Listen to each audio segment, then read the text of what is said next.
Let me start that again with the mic on. Hello YouTubes. Okay, we're at that weird stage between Christmas and New Year.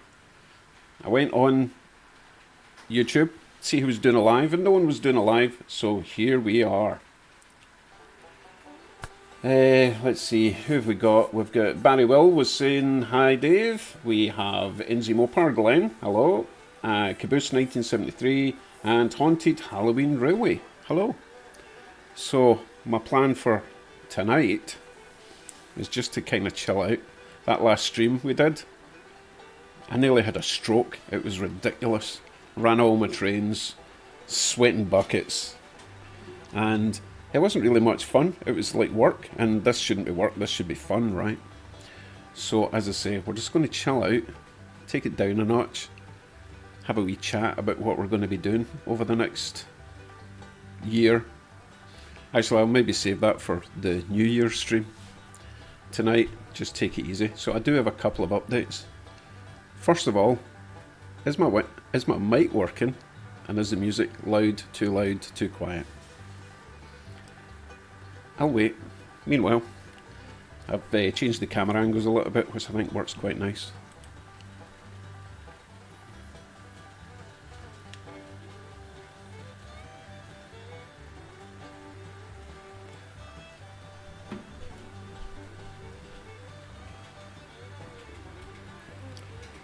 Currently running 2 DCC trains so I can control them. Hopefully no crashes, no derailments. That's the plan for tonight. Thank you Glenn, the sound is good. Next time pick 20. Is that like 20 trains? Yeah, but the whole point of that stream was to run everything I had. It was a challenge, you know.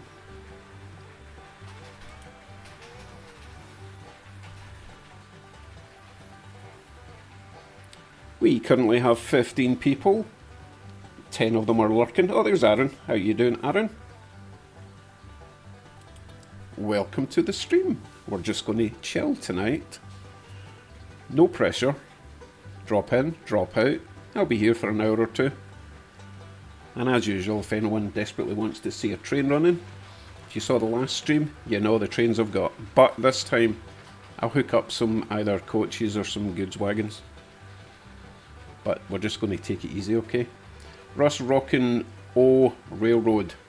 Hello. 17 viewers. Oh, very nice. Notification must finally be working. Anyway, let's see. Let's see if we like my new camera angles. I lowered this one down a bit. So this Southern Pacific is quickly becoming one of my favourite trains. The detail on it is really nice. This was a gift from Greg Dean. That New York City Hopper was a gift from Solar Garage. Oh, the Kellogg's one was a gift from Steve David. Oh my goodness, so many gifts. Half my railroad is made up of gifts. What an awesome hobby, what an awesome community.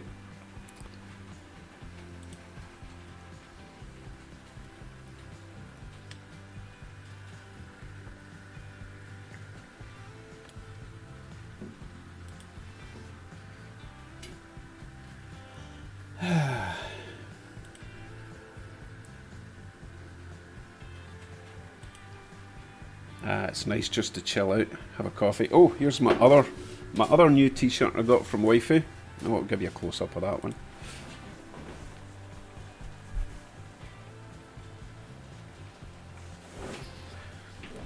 She knows me so well.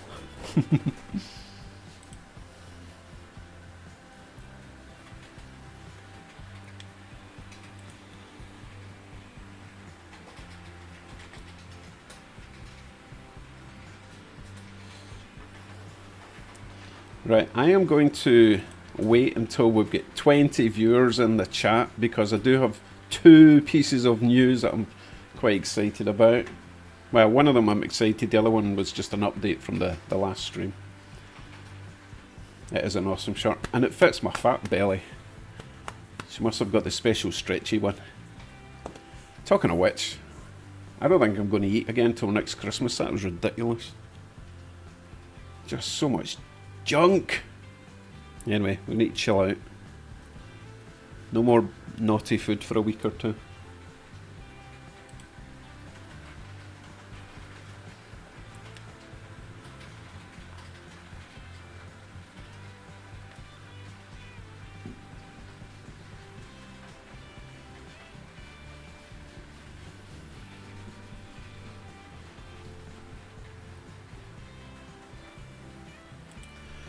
Aaron Trains and Planes, out here on my layout, trying out my Speedy Driver cleaning on my C420s. Speedy Driver cleaner. So that's some sort of wagon with a cleany thing at the bottom. You know, who was it? Go Via or Go Home, Chris. He did a review on one of those cleaner things, but it was really expensive. It was like $150 or something.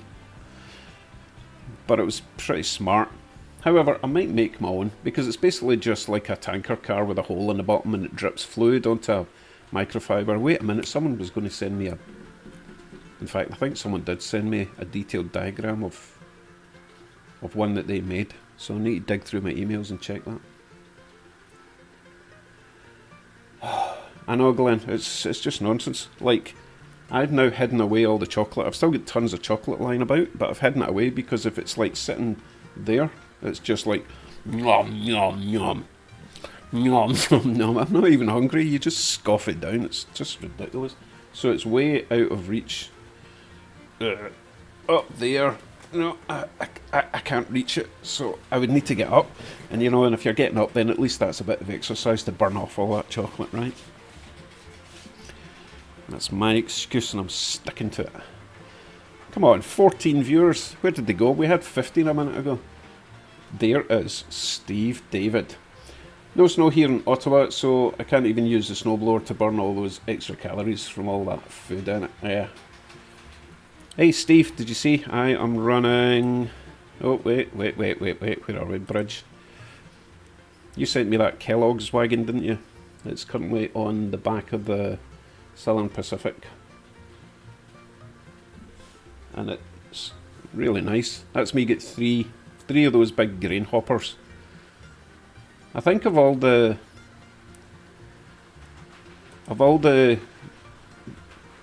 rolling stock you get, I think the hoppers, the big grain hoppers, they're probably the best value because they're huge and they've got a fair amount of detail and there's loads of room if you want to add weathering and graffiti and all that. I really like them. So I might get a few more. They are obviously more expensive though. Although that one that's coming round now, that Solar Garage sent me, I think that was like $25 on Amazon, which is pretty good actually. This grey one coming up. Perfect candidate for some graffiti and weathering, although it looks really nice the way it is. A wee bit of weathering I think, and it'll just finish it off. There's the Kellogg's. Can't remember where I got the Winnipeg one. I think that was on a marketplace box of junk that I got.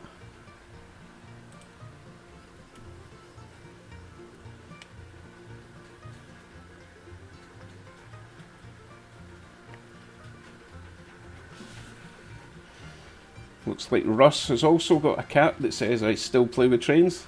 It's a movement, right? We're starting a movement here. Age does not matter. Wait, what's Aaron saying? Aaron says... oh,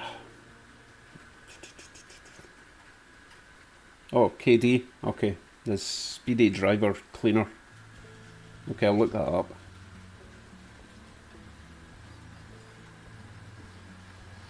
Glenn says... Everard Junction has an old video on one of those tank car cleaners. It would be years ago now. 5+. I'll look it up, thanks. Russ says, eating all the snacky sweet food is only a few times a year, fortunately. Yeah, it's more than a few times for me. I need to cut it out. My body no longer processes that junk as quickly as it used to.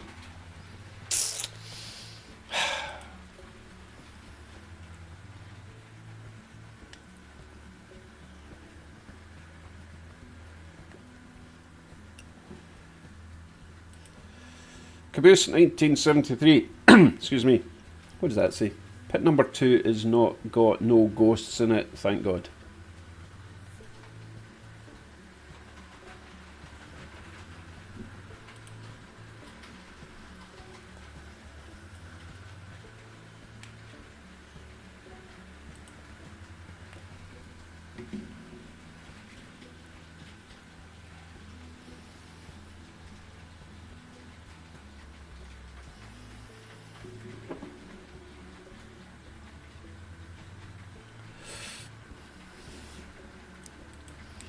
Stephen David says, I will get myself in trouble by saying trams rule the rails. Not necessarily. When I first got into trains, I was maybe 6 years old, right? I mean, obviously I took a huge break from when I was 10 till I was 55, right? But the first model railway club I went to was in Elderslie, which is near Paisley. My grandpa took me along, and they had a layout of Glasgow Central, and next to the Glasgow Central station there was trams running round, and they were just as interesting as the trains. But not many people do a trams layout. It's kind of a different thing. You wouldn't really have a tram on the same rails as a express train, for example. But no, I could see myself building a little tram layout, although I'd probably do the Toronto trams, or road cars, or whatever they're called over here. They are pretty cool. Oh, 17 viewers. We're nearly at the 20 where I can tell you my news. Come on, people.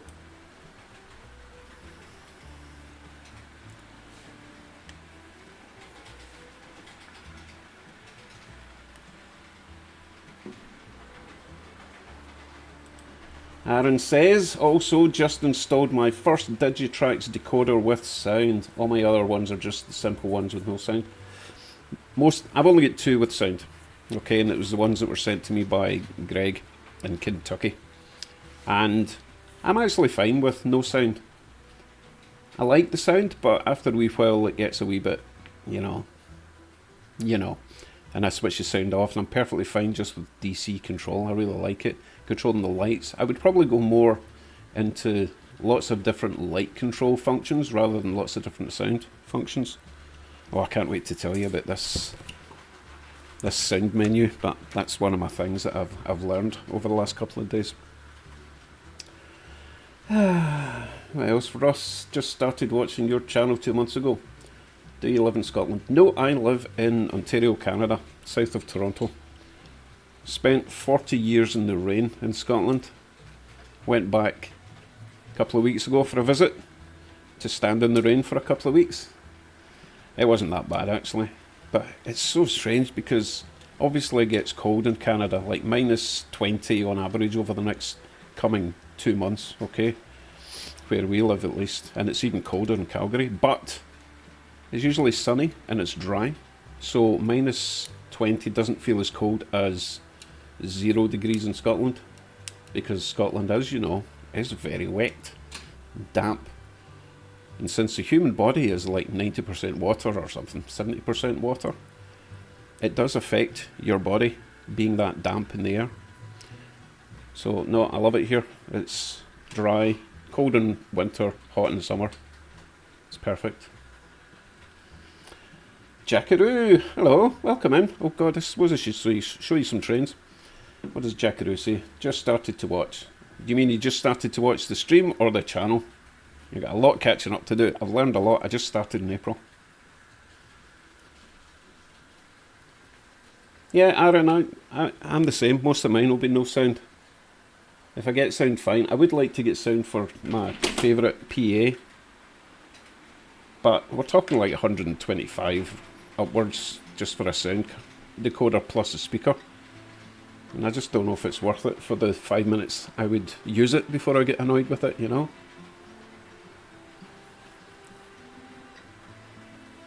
Jackaroo, yes, that caboose does have an interior which I made and painted, and I do have a video on that somewhere. It was fun. It doesn't have lights yet, but I will be working on that. I've got a ton of projects lined up, but I want to install lights and a lot of things, but I need to make the pickups, you know, the electrical pickups for the rails.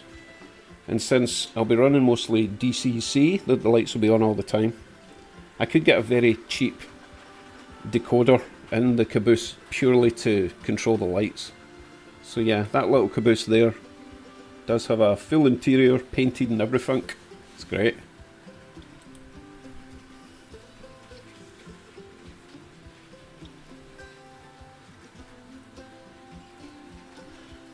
Caboose says its name is New York Central. What did I miss? Did I miss the first start of that? Pit number 2 is not got no ghost in it. I think he's talking about that. I'm so confused. Its name is New York Central. Okay. I think I understand what on earth they're on about. Probably not. Okay, Glenn, thanks for the link. I will check that out on Facebook. Yeah. Russ says, I live in the Pacific Northwest, Oregon. It is very wet in late fall, winter and early spring, and warm in the summer. See, there's a difference with... Everything just went off. What happened? Hold on.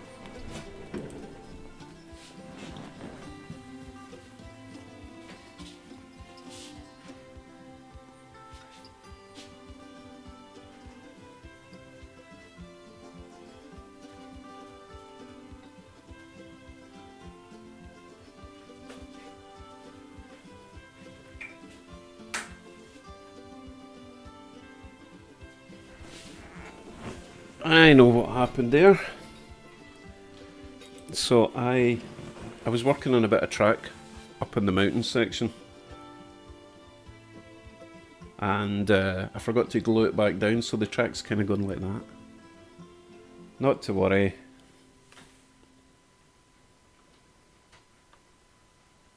Let's see if we're up and running again. Here we go. Right, what was I saying? Sidetracks 77. Hello again. We had a slight fault there, but we're back up and running again. Oh, Caboose is going to try and do it live later. Right, we need to make sure we've got Caboose's link. Have I got any mods in just now? Because I can't add links on this OBS thing. Oh, hold on. We're at 22 current viewers, which means I can reveal my news. So, as you may know, I have been obsessed with getting a PA1 version.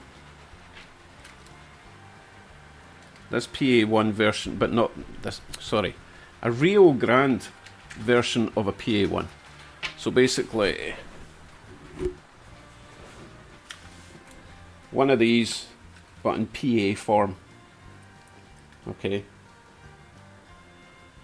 Because I just love the PA ones. Anyway, on my last stream I told you I was bidding on one. Well, the person was selling 2 PA1 Rio Grandes, and I thought, you know what, I might as well bid on both of them. And I won them both. So that's all my Christmas money gone. However, they are different numbers. Oh my goodness, what is going on down here? Hold on, look. There's a... Oh no, I need to get that off the track.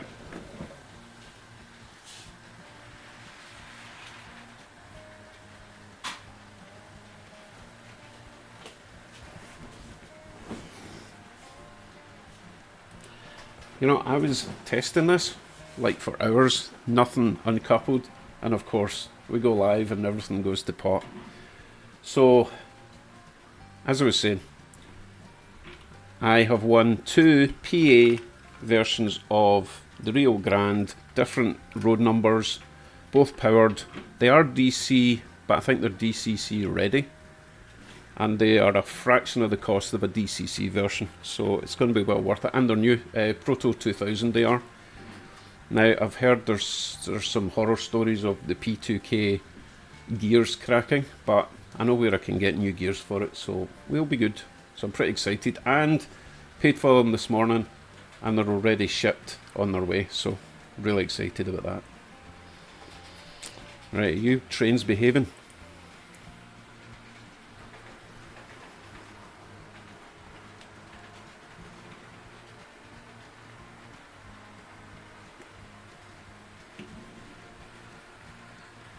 So far so good. What about the other train? You still doing good? Yes, you're still doing good. So Sidetrack says you'll be looking for an Athearn powered chassis for a PA1 soon. There's plenty about. Where in the world are you, Sidetracks? Because I have a few PA ones kicking about if you're really desperate, but only if you're local. Shipping costs an absolute fortune from here. It's just nonsense.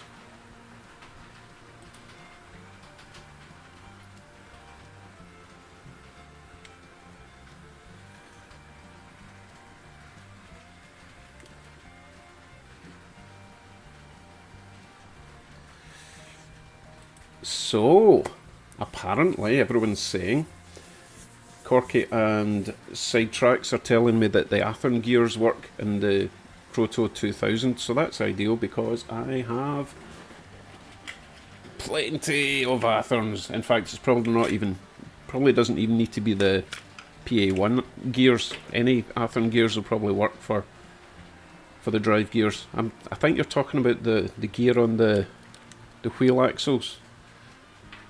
My friend Armand, he was telling me he's replaced them all the time. But hey, as you say, I might get lucky.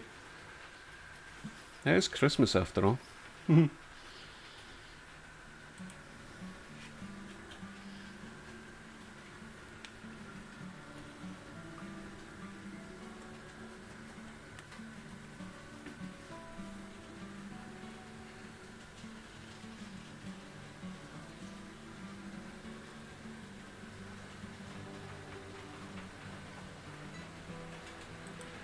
I think we will change train soon. No rush. Let us see. Will we go passenger train? I think a passenger train.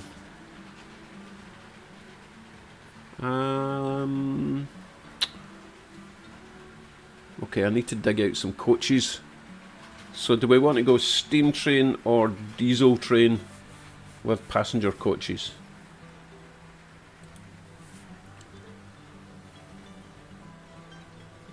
Okay, Jackaroo wants passenger trains. Okay. Is it going to be steam or diesel?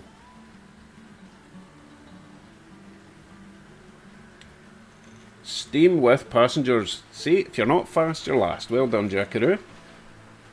Okay, I know exactly what I'm going to hook up together then. Yep. Consensus is definitely steam. Right. Let me put you on this cam. And I'll set it up.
Right, I'm just waiting for the SD45 to go into a siding, and then I'll set off my steam train.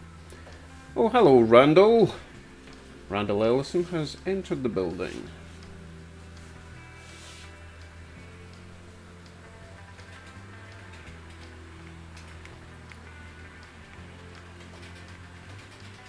I'm just reading the chat. Oh my goodness. I'll need to come back to that. I need to get this train in its siding.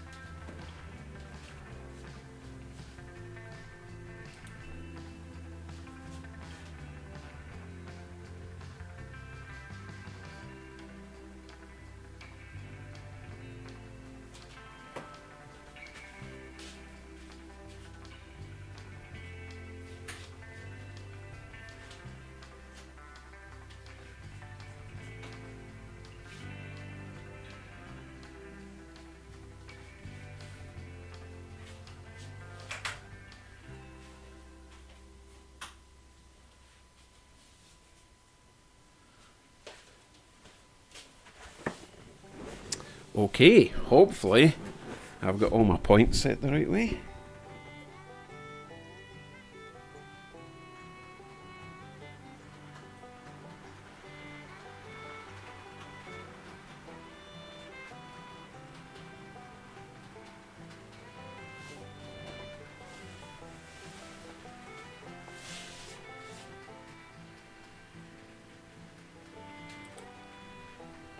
That's not the right camera.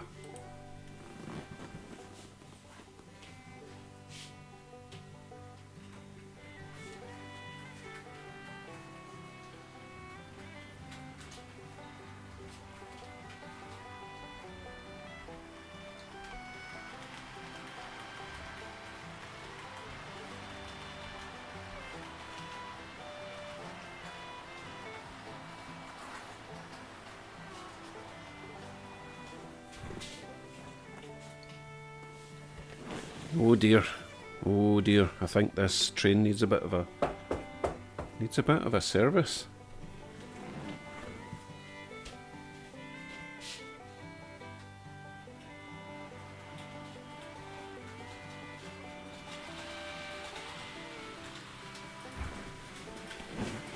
Right, I'm going to run him fast for a few laps.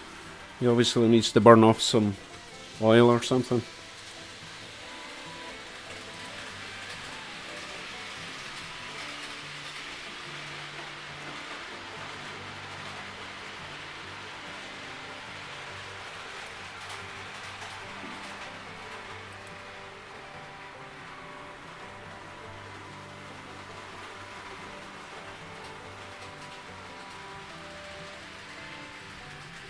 So normally I run this steam train with the two reefers behind it, which I think is like prototypical, but they just kept on coupling. I don't know what's going on, so I just don't want any more grief tonight. Tonight's about chilling out and just running one, maybe two trains at a time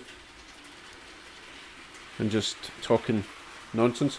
So the other news, which we'll get to in a minute, just got to monitor this train for a wee while, okay?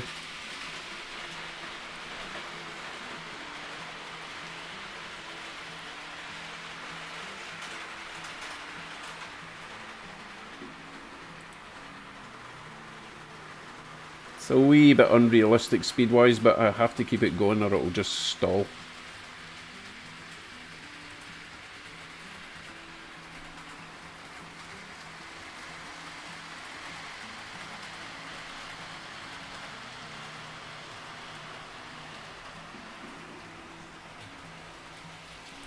Yeah, sidetracks. I have been told about that cleaning method many times, but I'm not doing it tonight. I just want to run trains tonight. If this one doesn't behave, I'll get plenty of other trains to take its place.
So here's a question, sidetracks, billet nose related. I noticed there's a few... Right, this is a 482 billet nose job, right? But I've seen some 462. What obviously the difference is wheels, but were they both made? Were they both real trains? I do prefer, I like the 482, but if the 462 is equally as good, I might try and grab one of them at my next show. Let me know. Yeah, it runs well at this speed, but I guarantee if I slow it down it will start conking out, because there's obviously a pickup problem somewhere.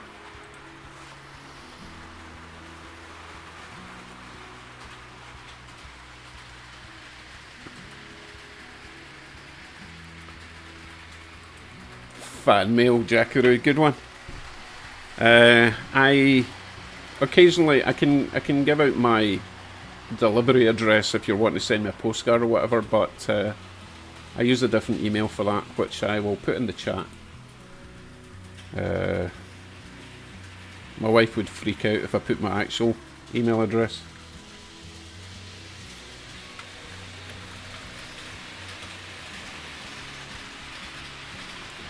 So if you want to send me an email on that email address, I can send you my delivery address for my fan mail. That's funny. Me getting fan mail, what's that all about?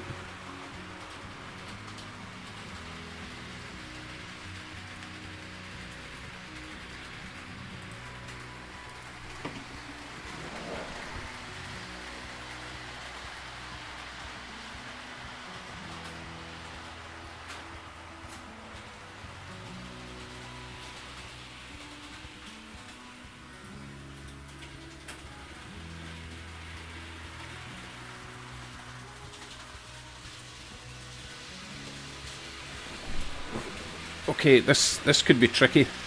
I'm sending it through the lower bridge line with all the points. Hopefully I don't get a mass derailment here.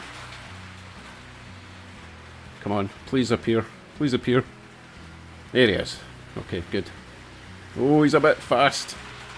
Right, we'll try slowing it down a wee bit.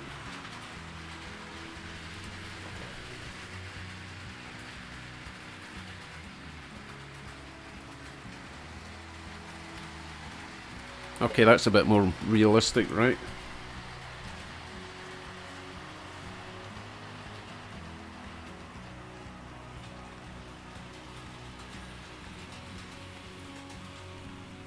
The CN reefers, wait, I'll grab them. They don't actually derail, they uncouple. It's a uncoupling height problem I've got because of my unlevel track.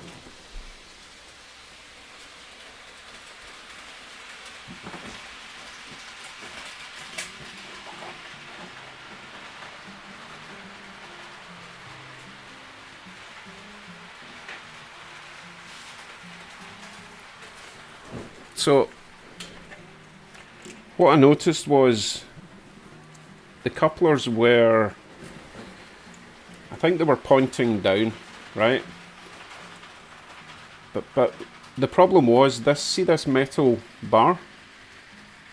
You might actually see it in the camera. It's kind of curved like that a little bit. Okay, sorry, the couplers were pointing up, and because what they were attached to, namely this metal bar, was buckled that way, there was no way to get them to go straight. So I tried bending that bar down or up, whatever it was, and then gluing this plastic chassis onto the metal bar, but it's just not happy. The track, especially for the KD couplers, your track has to be really good, which mine is not. No biggie. I could kind of hardwire everything together, but that makes it kind of tricky to get on and off the track. Don't worry, my next track will be much better. Right, how's my wee train doing?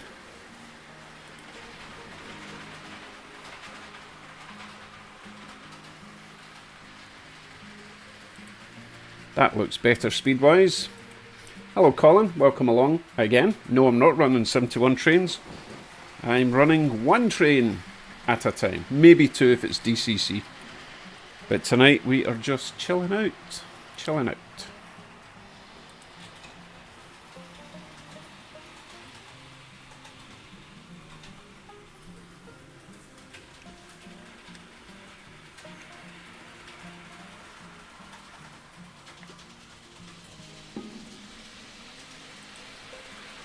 Thank you, Stephen. Good to know. I'm being very prototypical for my short run train tonight. Doesn't require the reefer strikes, sidetracks. It's not about the coupler height, trust me, because the coupler height there, for example, you know, the coupler height could be perfect, but if the transition on the track from where it's flat to the incline is not really precise, then it kind of jumps up and they pop out, either coming down the hill, up the hill, whatever. And that's just something that I've learned since I started. Your track leveling has got to be top notch. It's worth spending many weeks to get that right before you do anything else in the track. So it will do for now. I know what I need to do in the next layout. I can't be bothered doing it. I just want to complete this layout to the best of my ability, and then starting the proper layout towards the end of next year. When I knock this wall down, I keep saying that, but it's going to go.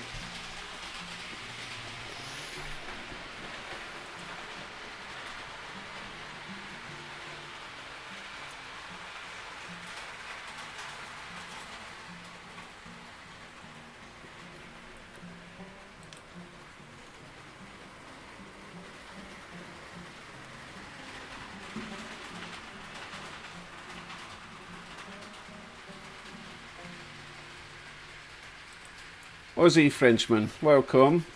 He says, hi Dave, just got in from shopping.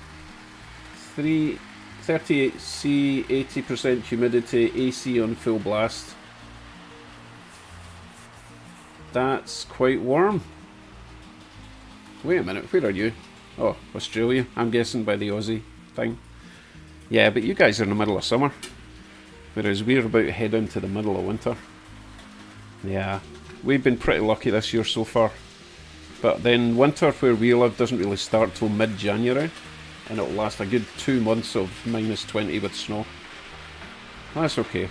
It's been pretty mild, so can't complain.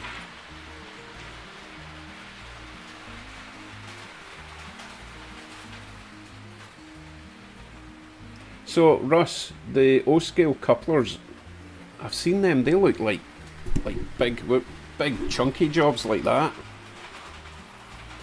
I don't see them ever uncoupling because there's so much distance from there to there that even a bad transition, you're still going to get a good connection, right?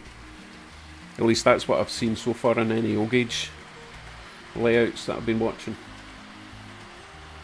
Don't quite have enough space for O-gauge, although it has been interesting me more lately. I used to think O-gauge was a bit big and goofy looking, but no, they're pretty good, pretty well detailed.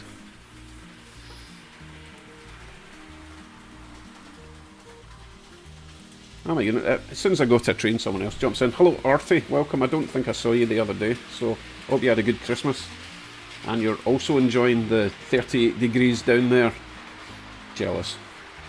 It's like, it's not bad here, it's like 6 degrees. And very foggy. That's 3 days of fog we've had. Hound of the Baskervilles material out there.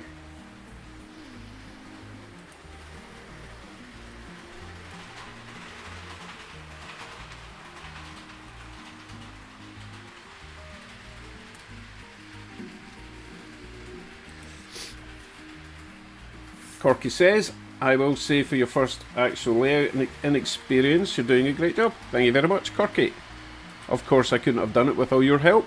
That's not a total suki comment. It's true, because part of the reason I started this channel was to get advice from people that actually know what they're doing, unlike me. But we're getting there, right?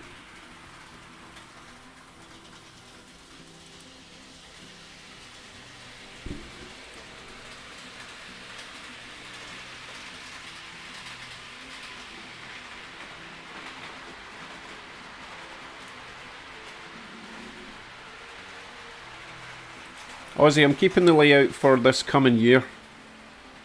I want to finish this whole layout. I know this seems really stupid to finish the layout just to tear it down, but this really is a learning experience for me.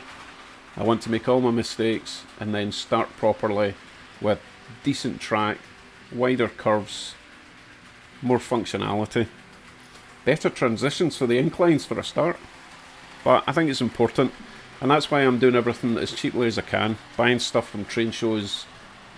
Track is pretty cheap at trade shows. You know, you can pick up a big bundle for like $20 that would do half your layout. So I don't want to spend good money on this layout until I know what I'm doing, because if you buy a pack of like Atlas FlexiTrack for like $60 and you make a mistake, that's a waste of money, you know. Which is what I'll be getting, is the big packs of FlexiTrack, keep it all the same code and all that kind of stuff. Right, I'm going to slow this train down a wee bit and see if he can handle it without stalling. Hello Rebel, welcome along. I don't think I saw you the other night. It was a bit hectic. It was almost like work. Right, I'm going to slow this steamer down.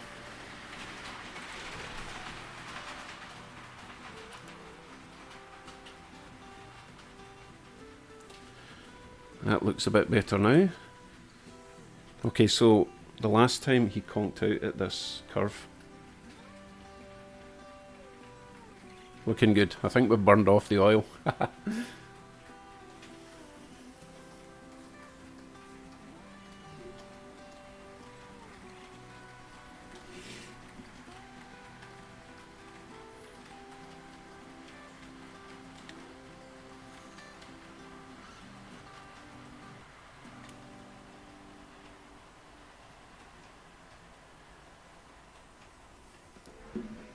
Oh, someone posted a video. Or did he just send me a video? It was Tim's Bits and Pieces, I think it was. And he did a fast train. It was a sort of European, I think it was the European, you know, the orange and white one, the express train. High speed, whatever. I think it was a French one. Anyway, he blasted that round his track full speed and it went flying off. It was hilarious. And you know what? He had a laugh doing that. Sometimes you just got to let go and just have a good laugh. Oh, by the way, are you guys getting adverts? I've just seen something popping up saying there was adverts. I'll try skipping that next time. Sorry about that. YouTube's a bit of a... Oh, how do I say? In child-friendly terms. They've been a wee bit aggressive with their advertising this Christmas. There's nothing I can do about it. They just throw it on.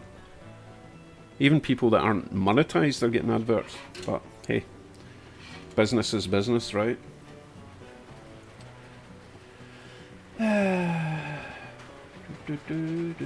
What did I just miss? How many locos is the ideal number of locos, says Colin. I don't understand the question. I didn't know there was a limit. Depends how big your house is and how much storage space you've got. I will, however, say there's a lot of trains at locos that I just don't use because I've got popular ones. I've got maybe about 20 locos that I love to run. And the other ones, the older ones, the Tycos that are a bit noisy, you know, bring them out now and then. But no, I don't have a problem just having an endless supply of locos. And I still haven't got a vision, a sort of future path. I'm still exploring all the North American stuff, the British stuff, like the double O gauge, Hornby, all that stuff. And also, I'm going to try and get some European stuff. And if I can find some Australian stuff, whatever. I just want to try it all, see what I like. And then maybe the next layout I'll get a wee bit more focused, you know. Or not.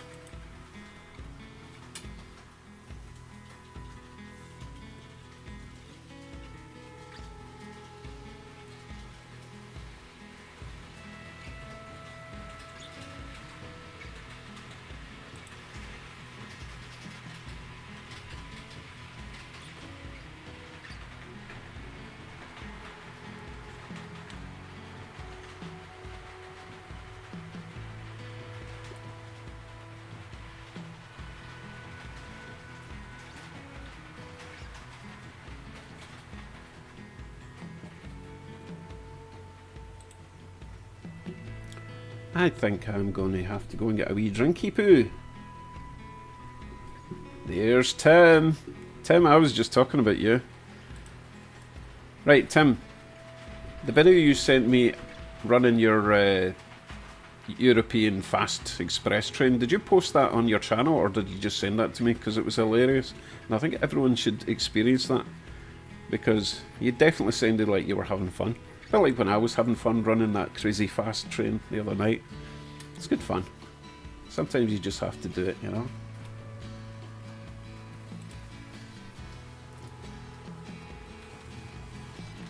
Oh, I was the only one that saw it. I might have to actually upload that somewhere. In fact, I see a challenge in our future.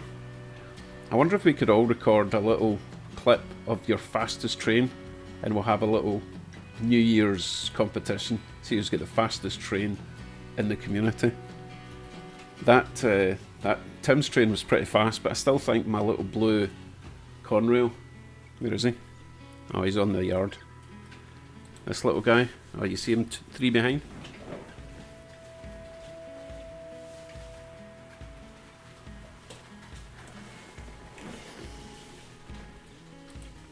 So this little Conrail could be the fastest train in our community. We'll see. We maybe have to have a stipulation that it has to have maybe 5 goods wagons, 5 items of freight behind it. Maybe that would be the stipulation. And they all have to stay in the track at full speed.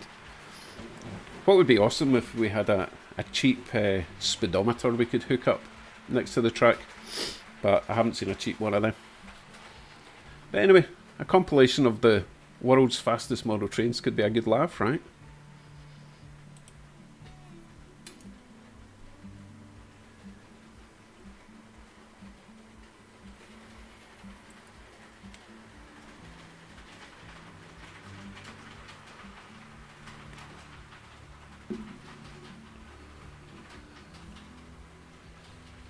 Oh, I disagree, because that hill behind me, they get up to speed pretty fast coming down that hill, and I'm always worried they're going to smash into that wall there. So far, I've been lucky. But yeah, I think that could be a good laugh. What I'll do is I'll make a separate video for people to send me their clips, and I'll put them all together, okay? And then we can have a ranking our session or something. Yeah, a ranking video. No, I need to change that word. Top 5. Anyway, that train's doing good. Probably a bit time to change it, right?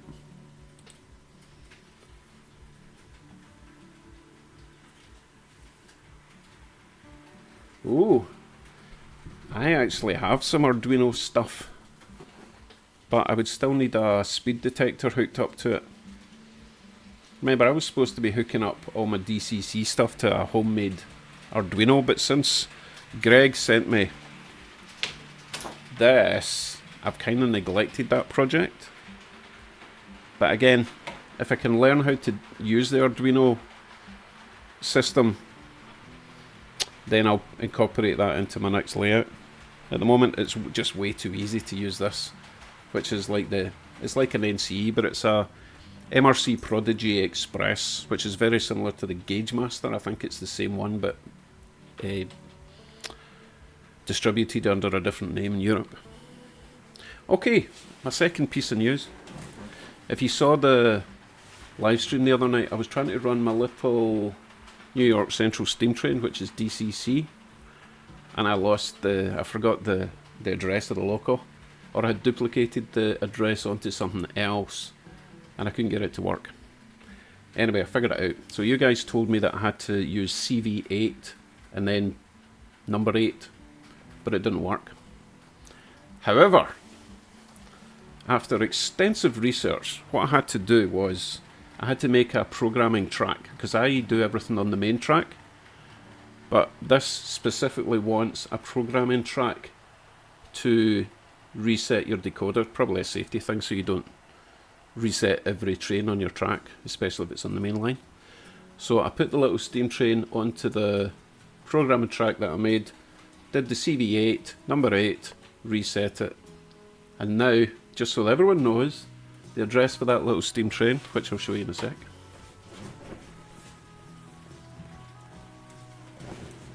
This awesome little steam train is now address number 123, okay?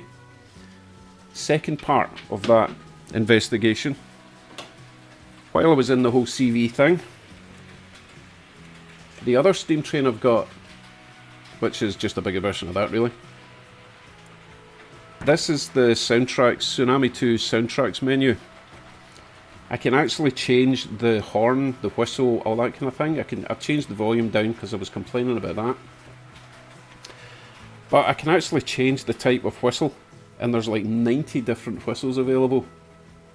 So I was having fun with that. So I'll probably do a wee video with changing all the sounds on the Tsunami 2, because it's incredible. Obviously, I wouldn't have like a diesel whistle for my steam train. That would be silly. But there's certain options that might be more appropriate. You can change the bell, all that kind of stuff, and it's pretty easy to do, all in the CV thing. So, really, really happy. I thought I'd wrecked that little train, but no, it's working fine now. I'll throw that on later and let you see if I can get it on. Honestly, see these steam trains with all those wheels? What a nightmare to get on my track. Maybe I should just wear my glasses, you know, see what I'm doing. Right, I am going to choose the next train, or you can choose the next train, but meanwhile I'm going to check all the chat. Let's see. Hello Photoline, you're just hilarious. Do you drive your trains on the left side or the right side? Yes, I do. Let's see, curves with super elevation would help with runoffs, says Sidetrack. Oh, you mean like banked curves like we used to have on Skelectrics or slot cars? I did think about that. I think I have to do that. What else did I miss? 2 light sensors and maths to determine speed. Okay, I'll think about that. Artie says, we actually had those types of competition in one of the clubs I was in. We did it in every year Olympics and Commonwealth Games was on. Yeah, that sounds fun. I accidentally found a video where they were doing model railway racing, and it was 2 kids either side, and there was a sort of straight and then a sort of loop and then straight and then a loop and back, and they had like 4 laps to do, and they all had coaches. It was fun. The kids loved it, you know, and people keep saying they're trying to get kids into this again, but kids need to have fun. That's what kids do. We need to have fun as well, but you got to start them off enjoying it. Can't force them to be prototypical, right? Oh my goodness, what have I missed?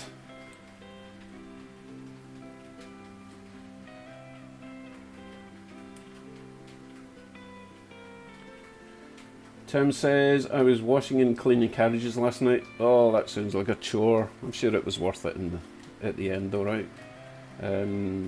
Programming tracks are a good idea. Yeah, and I just didn't realise that it was actually crucial for some decoders require a programming track. They will not respond for certain functions on the main track.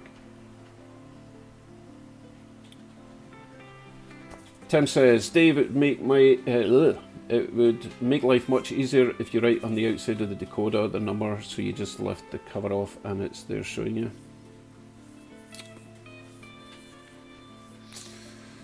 Well, yes and no. As long as I don't duplicate the numbers, because all the, like, every train has got a number on it, right? So, like, I would make this one 75, but if I have another one with 75 on it, then yeah, that's what caused the issue. So, yeah, okay, maybe you're right, man. Humbled.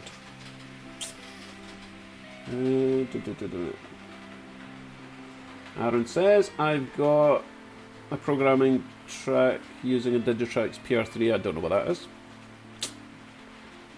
Where did you get your t-shirt from? I got this from my wife for Christmas.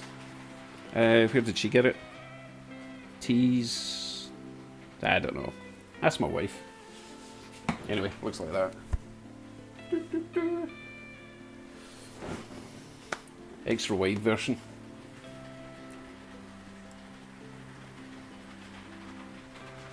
Corky says, not so silly, some steam engines in the later years did use air horns. Okay, good to know. Russ says, 2 locos starting at the same time sounds like fun. Yeah, because it's all about traction as well. So if they've got weight behind them, you can't just go full speed or you'll get wheel slip. So there's definitely a skill to it. It's not just like full speed ahead, Captain.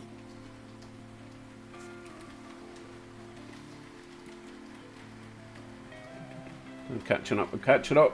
I'm going to slow down.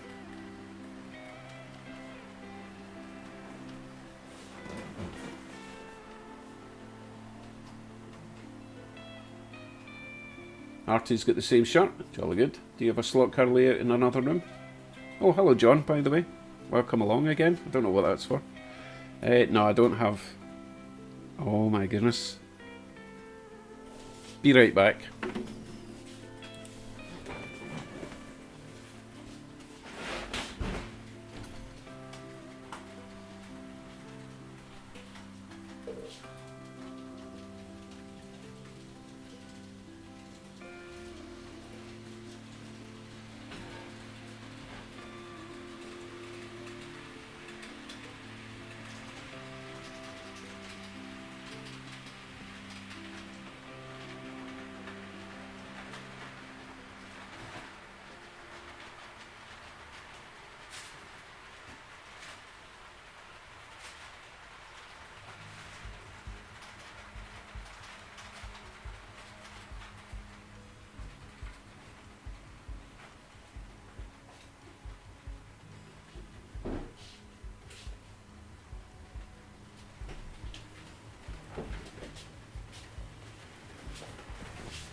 I have returned. So, this whole hobby I started in April is because I found this box with all my old Hornby stuff. Didn't have any track, I just, you know, I managed to save my old locos, the HST. Anyway, I just remembered I've got another box.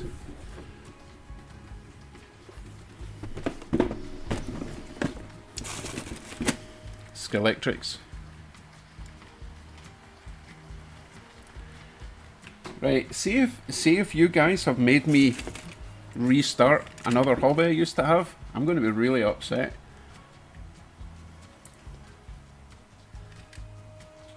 Oh my god. You know what? I've even got replacement motors for these. Right, I'm going to put these down because obviously no one's interested in slot cars, right? Or are you? Back to the trains.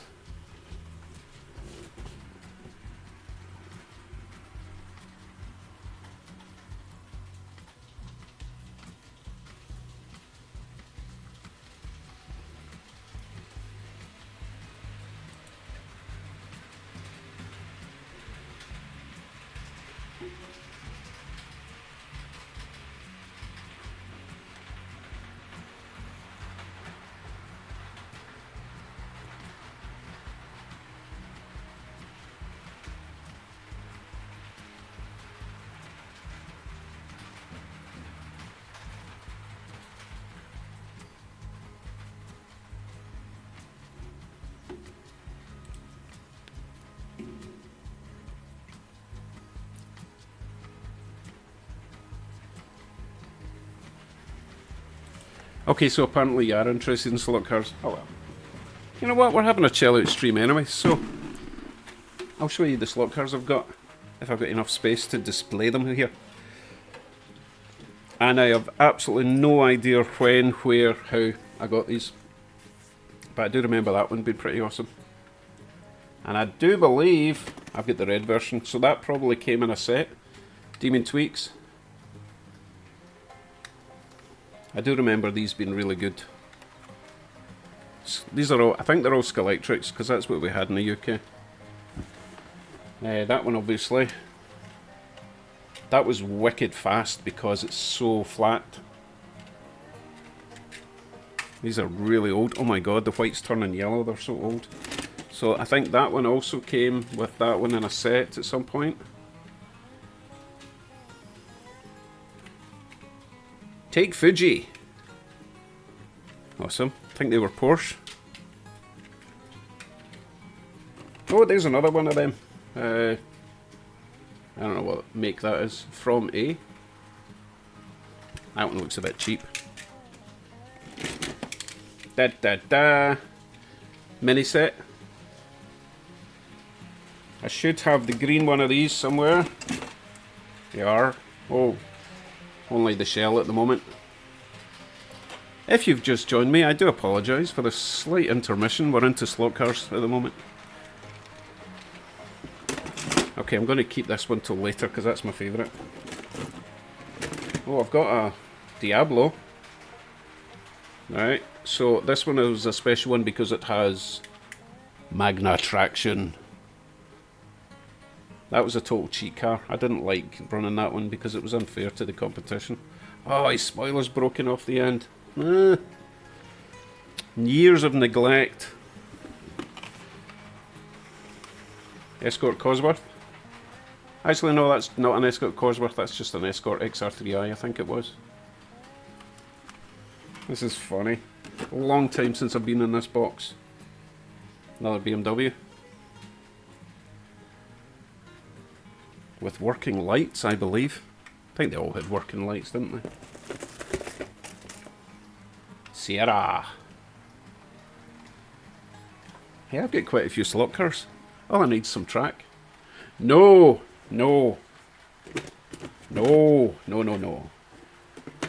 Oh, what's happened to all my minis? This one's knackered, look. I've probably got all the parts in here somewhere. I don't know why I've got so many shelves. There's a Cosworth. And another Escort. I don't know why. Oh, I think all the chassis are down below. Another Sierra. TR7.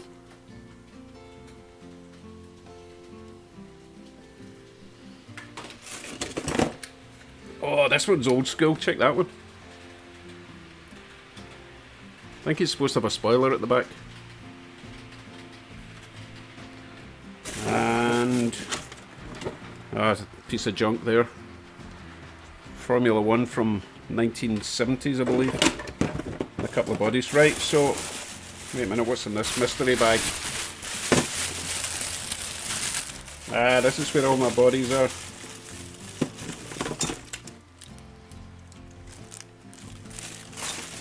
Needs a bit of work. But hey, I tell you, I wasn't quite so technically minded back then, so I might be able to repair these. And not until I finish the model railway stuff. One hobby at a time. Anyway, this was my favourite. This was a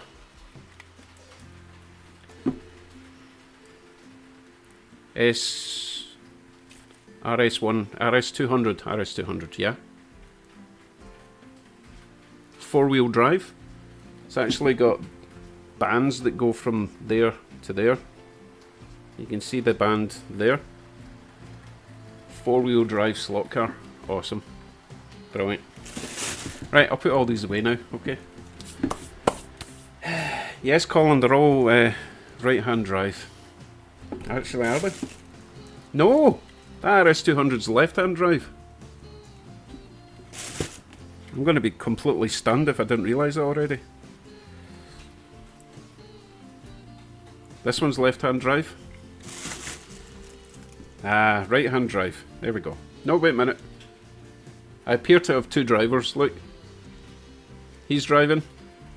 And he's driving. I'm sure the co-drivers in rally cars would love a steering wheel. But yeah, they all appear to be... No, there's an Escort that's right-hand drive, so... a bit of a mixture. Anyway, enough of that. Goodness, sidetracked much. Photoline went to the cinema yesterday to watch Ferrari. Was it any good?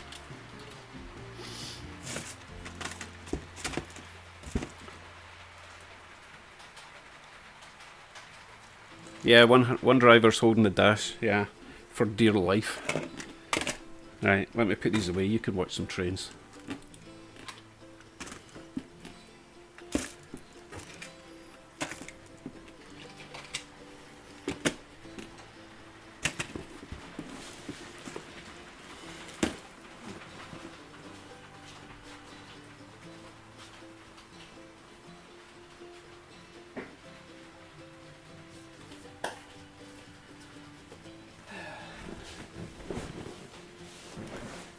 Right, it looks like my steam train is finally running as it should. Oh, it's okay, John. Rabbit holes are fun. Excuse me. Right, I'm going to run something else. I think it's diesel o'clock. So when this steamy gets round to the Christmas tree, we'll get something else on the track. Anyone got any suggestions?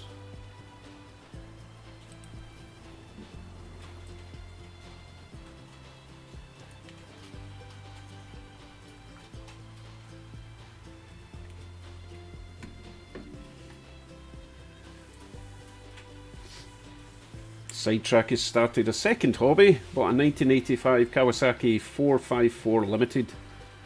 Rebuilt her in the spring for the summer. That sounds awesome.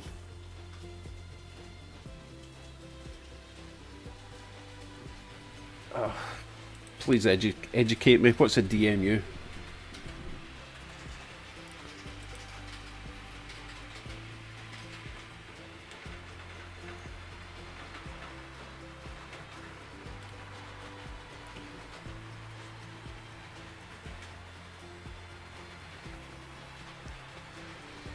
Diesel multi-units.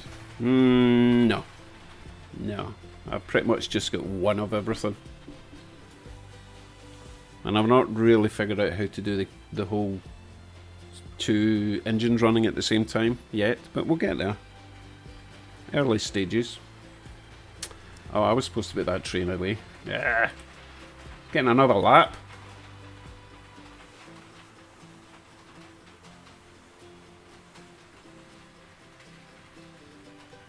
Oh, okay, sorry, right.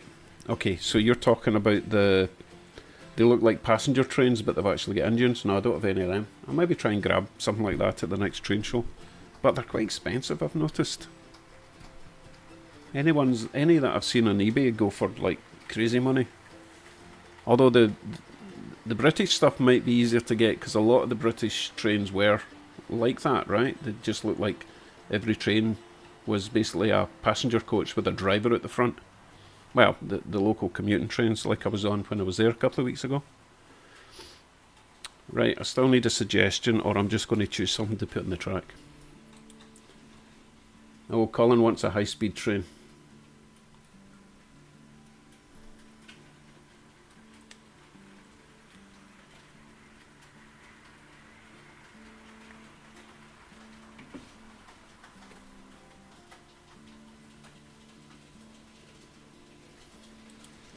Doodle bugs, that's what I've seen as well on eBay, and I'm like, do I want one of them? Maybe. I like buses, but they're on the tracks. It's kind of weird. And hello, Adrian. Welcome along. We're just chilling out tonight. Photoline keeps giving me acronyms. LMS.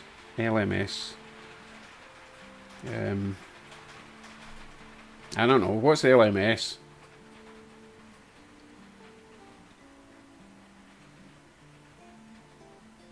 Tim has a Gandhi dancer.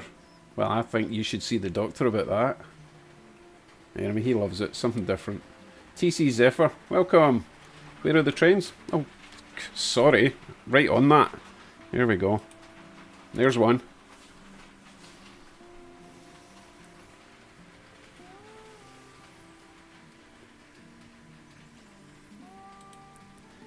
So, Zephyr. We're just chilling out tonight. Just calm down, okay? If you want me to run a train, then just, leave a suggestion and I'll run it. But I'm not doing the 71 loco thing I did the other night. That was crazy.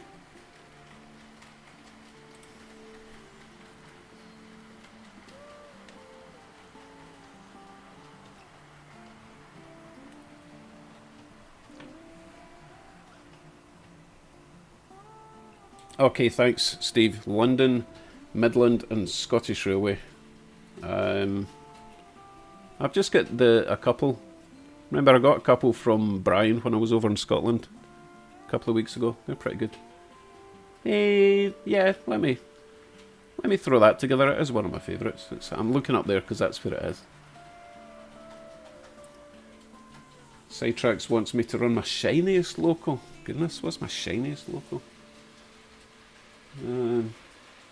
Probably my Delaware and Hudson, right? Okay, he's on the list then. Oh, Tim, thank you very much. My back is actually not too bad. Definitely running out of excuses now to work in my car since my back's getting better. Hold on, I better get back to the trains because, you know, Grumpy Zephyr will be all over that.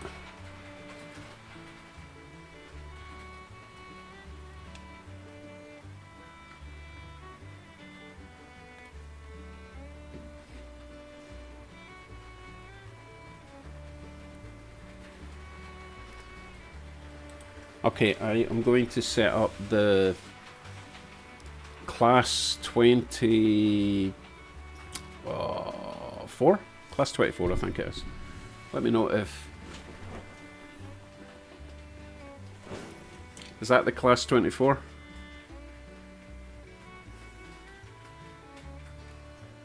I think it is.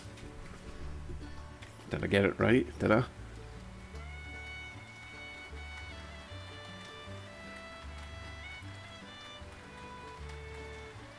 Oh, Tim, that's not good at all.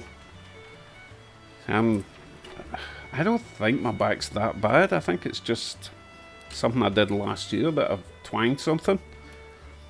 Because it just suddenly came on and it's been with me for a year, but I've been on ibuprofen for the last year, 2 weeks, and it's definitely eased it off.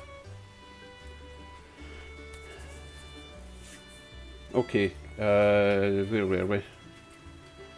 I think Zephyr went away. I think I've lost Zephyr. Sorry. Probably lost a subscriber out of that. But hey, I'm not going to pretend that I'm not going to pander to people, you know? If you don't have a sense of humour, get off the internet, as they say. Right, let me set this up. Yeah, Rebel, coffee sounds like a good plan, actually.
The only trouble with running a live at this time is all my Brits are in bed. Or at least the sensible ones with jobs are in bed. Oh, that was a terrible stop. Goodness, that wasn't realistic. Right, let's get the next train on the road.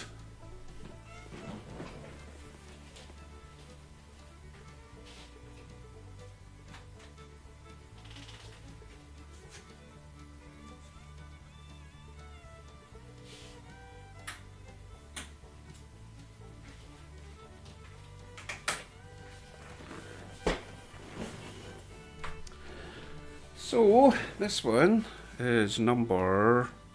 I should have taken a note of that. It's on the side of the train. Number 87. So, select Loco 87. Make sure he's got speed step 128. And off he goes.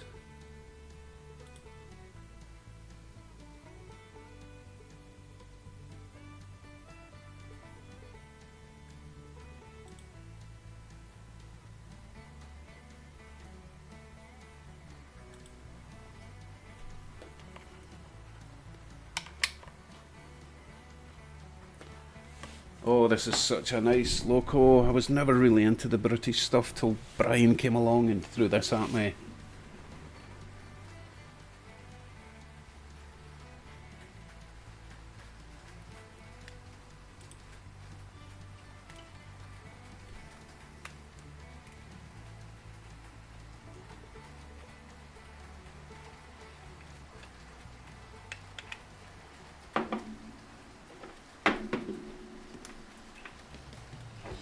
Colin, yes, I do have other hobbies, but I'm taking a break from my main hobby, which was building hot rods and kit cars.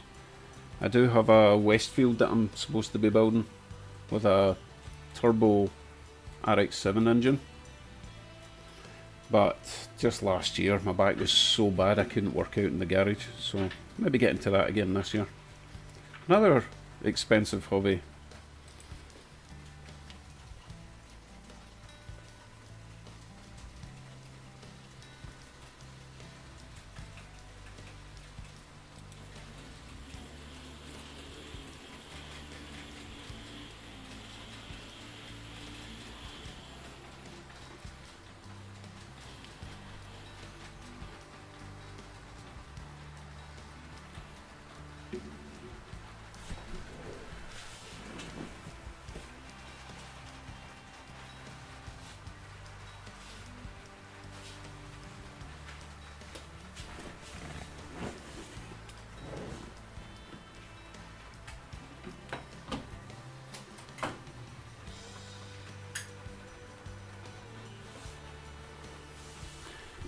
I need to go and get another coffee refill, so I will leave it on this and get a refill back in 5 minutes.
I have returned fresh coffee. Got an idea of what we can do next. Remember I was talking about CV values for horns and whistles and bells? I'm going to put on my bigger steam train and we're going to choose the best sounding whistle for it. Now I've got, how many have I got? I could go to their website where they've got like 90 different whistles, but we don't have time for that. But I do have a choice of about 20 we can play with tonight, so we'll do that in a wee while, okay? Tim's bits and pieces back with coffee and Tim's trams. At least I think that's what you were trying to say. Anyone else pop in? Oh goodness, we're talking about 3D printers. Goodness.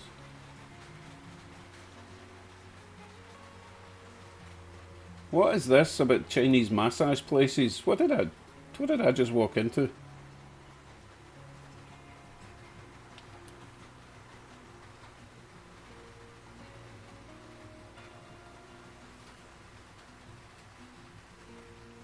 Tim's Tams. I guess it's not trains, trams, it's Tim Tams. What the hell are Tim Tams? Is that a snack? Ross, the guy on the bridge is... he's always up to no good. He's always taking selfies in stupid places. Then I'll go and grab him and I'll show you him.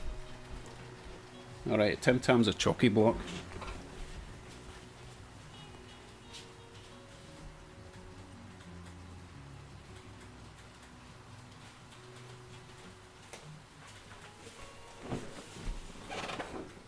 So this little dude, I did a stream ages ago where I was painting all my little figures and everyone got to choose one. Like I've got millions of them. These are all 3D printed sitting people that are going to be going on my passenger coaches, so I'll probably do a whole stream about painting them and putting them in a passenger coach. But this little guy, he is always, oh my goodness, he's so small. He's just a total poser and he's always standing in stupid places. I think he was standing in front of a train once. Just crazy kids, you know. Oh, Aaron got a 3D printer for Christmas, Photo Mono 2. So we've got the Photo Mono 1. Which is what, that's a resin printer, right, that I printed all these on. It's amazing, it's so good. It's a wee bit messy. Oh, by the way, Aaron, get the water washable resin. It makes life so much easier. You don't need to rinse it all in IPA and risk, you know, death. It's just much more friendly to both you and the environment, and it doesn't cost any more.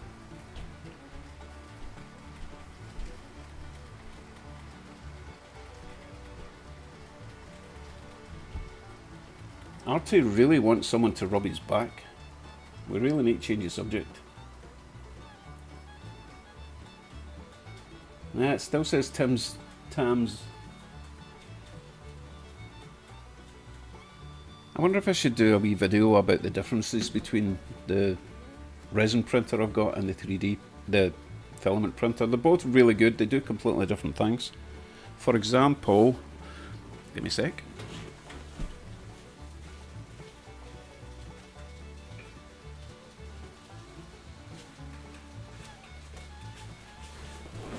So, you see the bridge support down there?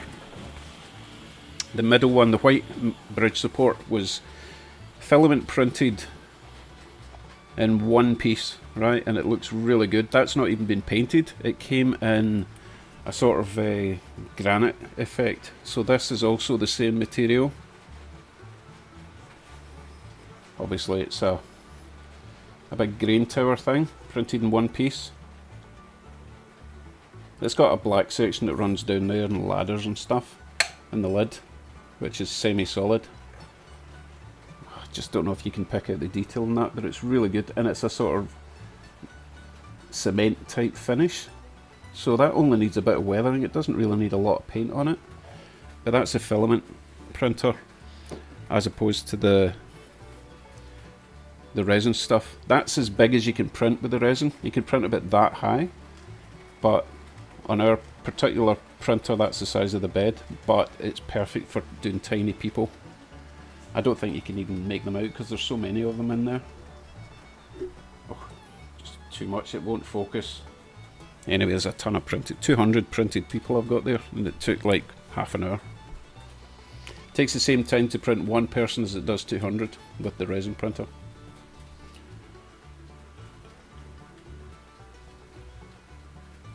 The good thing about the printers now, they are becoming really affordable. A couple of $100 each, which is insane. They used to be thousands for these printers, right?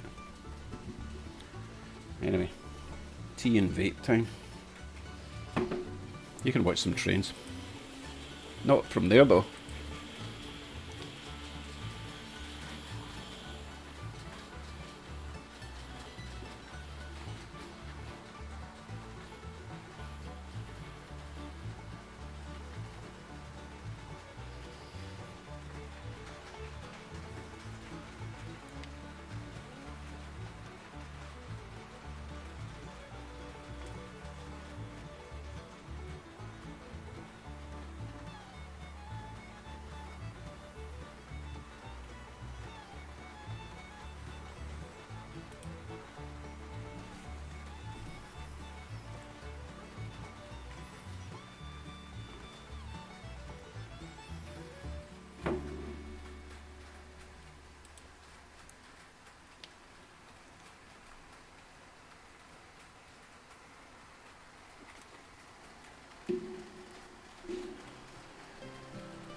You know, I'm just not as chatty as Anthony Dodge. I don't know how he can do a live stream for like 4 hours and just talk. I can't do that. I run out of stuff to talk about.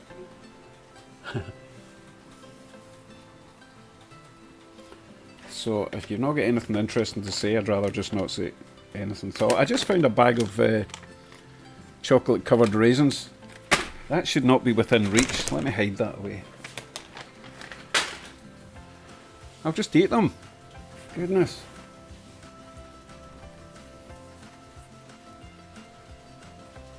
I know they are very yummy, but no, I need to stop that.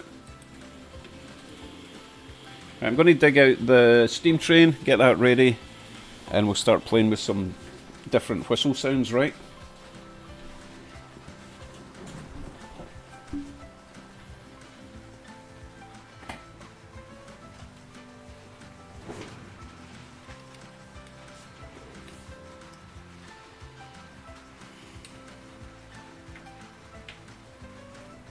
Okay, one more lap for the class 24. Yeah, one more lap.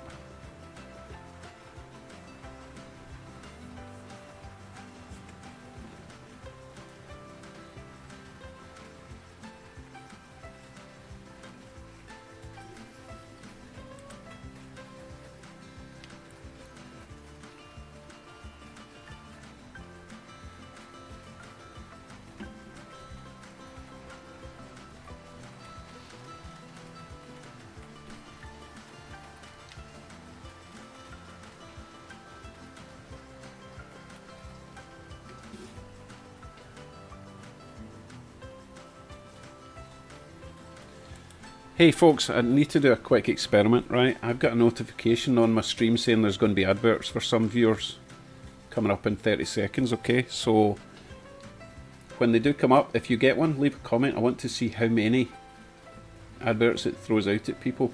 And while you guys are having to sit through 10 seconds of Viagra pills, I'll change the train over, okay? There's the plan.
Okay, folks, right, I'm back. Sorry about the ads. So, who got ads? Right, Colin didn't get an ad, Corky got an ad, Tim didn't get an ad. No ads for Glenn. Adrian got one.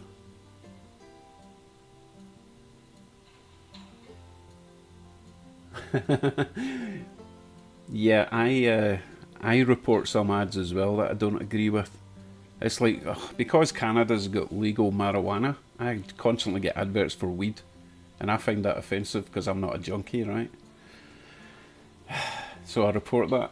But it's Canada, you know, they're just going to ignore me. Right, so, oh, Aussie Frenchman's got premium. Good for you. Right, I've got my cab thing, so let's play with some sounds. We are going to be changing CV number. Where's my glasses?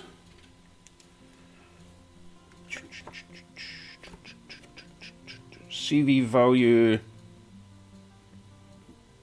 Oh, where is it? 120 is going to do my whistles. Okay, right. Good. Right, let's put the this one on. Bring the train forward a little bit. And I'll put the mic over there.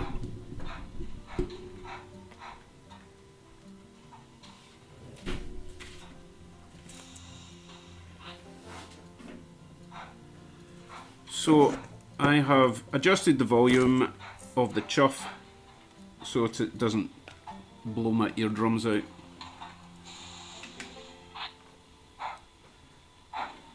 Right, let's play with some whistle sounds, okay?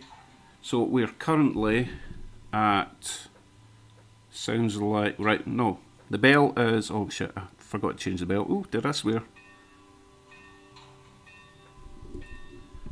So that's the current bell, we'll leave that alone, I quite like that. The horn. Okay, so that's the current horn. Let's change the horn to something else just for a laugh. So I need to press program, main, enter, CV.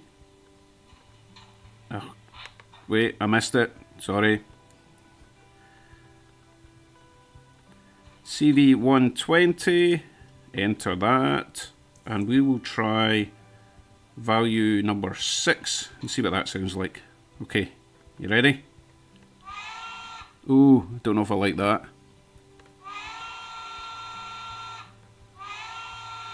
That sounds a bit don't know. Did you hear that? I don't think I like that one.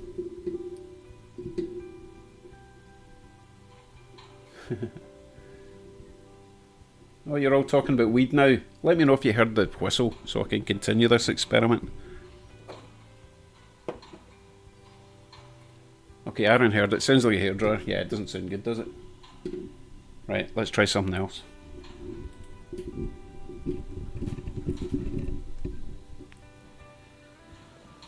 So, let us try the next one.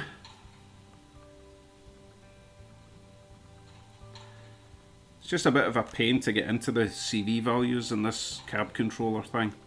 Right, let's try number 11, which is a Crosby 6-inch flat top 3 chime.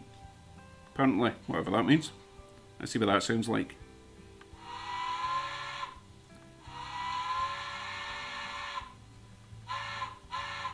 Nah, not bad. Marks out of 10. Let's leave marks out of 10. So that was value number 11, Crosby 6-inch flat top 3 chime, whatever that means. And I will move on to the next contender.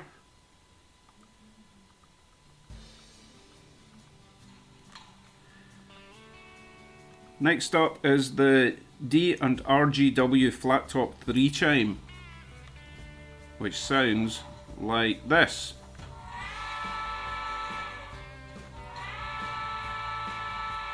Ooh, it's got quite a nice echo to it. So that's a D and RGW flat top 3 chime. Quite like that one. Okay, moving along. Don't worry, I'm not going to do this all night.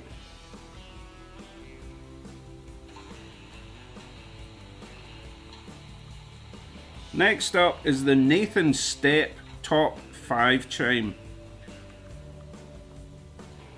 You ready?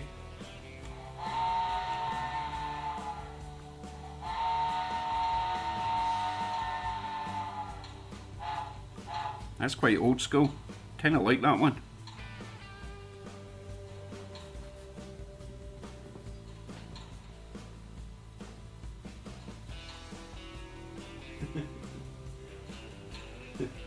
Yeah, okay, so far that one's winning. Let's move on. You know what, I'll try two more because this is silly. It takes me a minute to get into this system. Right, next up will be the Hancock Step Top 3 chime. Okay, so as I say, Hancock Step Top 3 chime.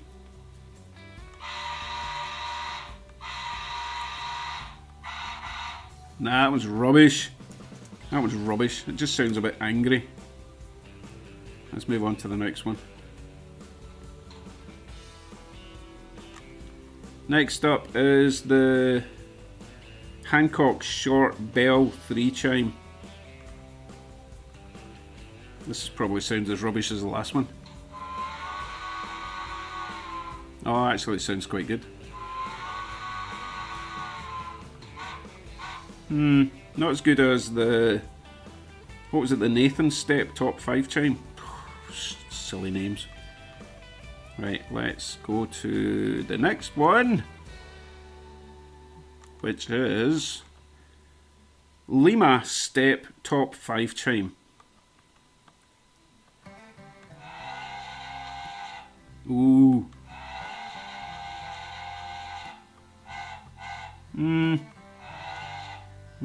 Maybe not, maybe not. I thought I liked it at first, but then I went off it. Right, we'll do a couple more, okay? Next up is the L and N Passenger 3 chime. Oh, that's the one that we started with. Okay, I'll do one more. One more, people. And I'm going to choose the... Let's see, what will I choose? Let's go with the N and W Step Top 3 chime number 611. Oh my goodness, that's complicated. It sounds like this. That's horrible. That doesn't even sound like a horn or a whistle. Nah, it's rubbish. I'm not ending on that one. So I'm going to try one more.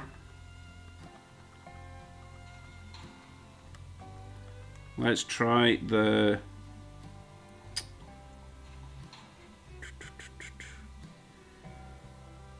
W and LE Step Top 5 chime. Oh my goodness, strange names.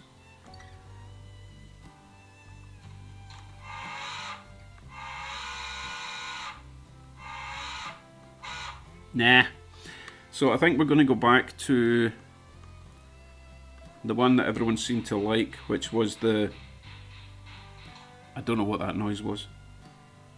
I think it was the Nathan Step Top 5 chime. I think.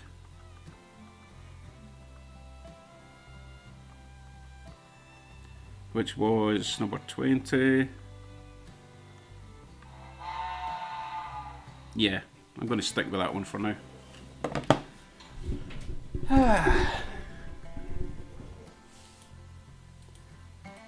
Well, that wasted 10 minutes. Oh, Photoline wanted the Nathan 5 chime. Is that what I clicked on?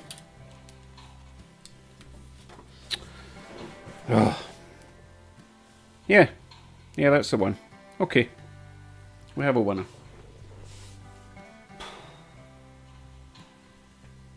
Oh goodness. Oh, I hate it when I miss chat. Now I have to read all this.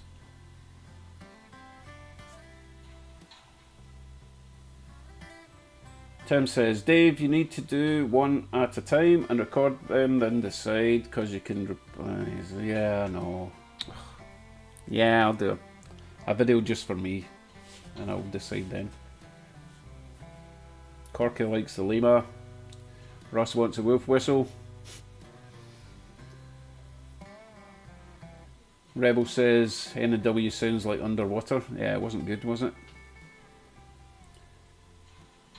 Tim says my Land Cruiser sounds better than that one. Yeah, probably. Yeah, it's a Tsunami 2, I think. Yeah, pretty sure it is.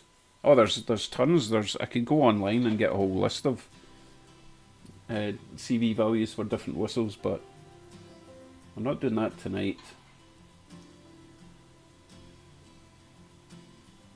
I'm not doing a diesel horn, Ross. Come on. James has entered the chat. Hello, James. Where have you been hiding? You missed my Mammoth 71 running every loco I had the other night.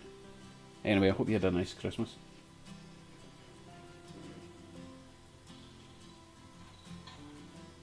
Okay, yeah, that's two of you. Corky also says I should record. No, Corky says record yourself yelling and then program it as a whistle. It's possible to do that, I believe. I think if I hook this up to the PC, I could probably program whatever noise I want.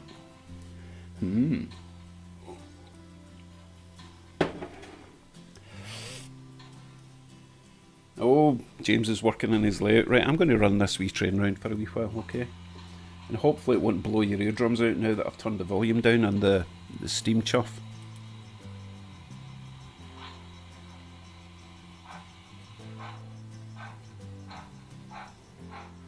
Yeah, that's much more manageable, right?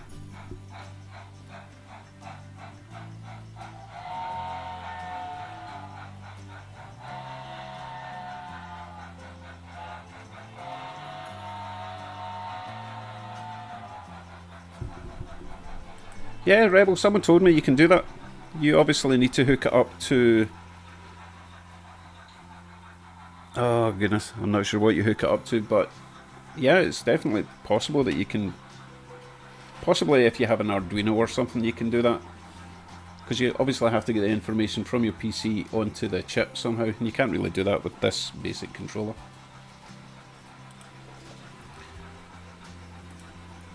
I've just realised that the tender isn't hooked up properly, it's hauling it around by the wires. Let me sort that.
Honestly, all it takes is for one axle to be off and the whole thing crashes.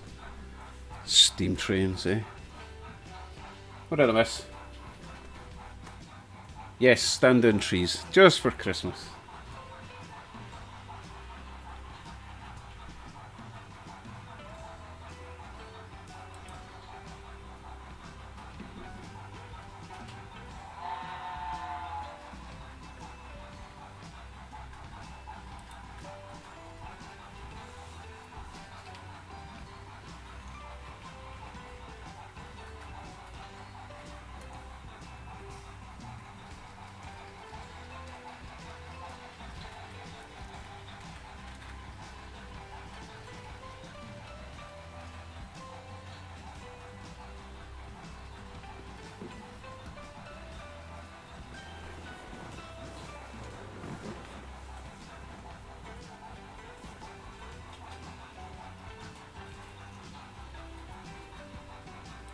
James, what are you talking about?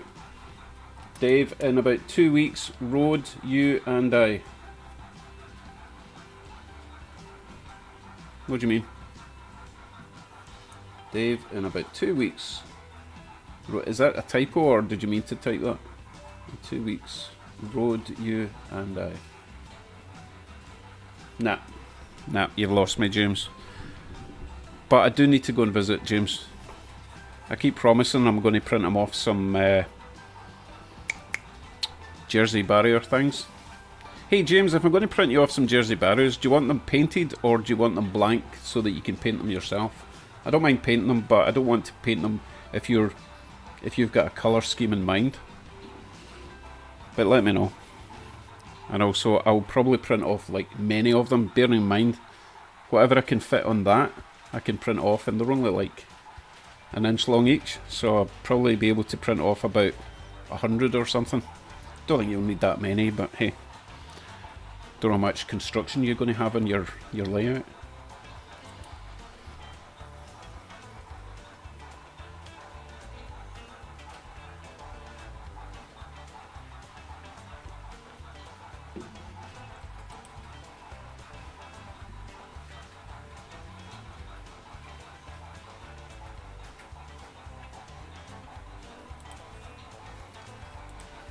Hello, Mr. Everything Collectible.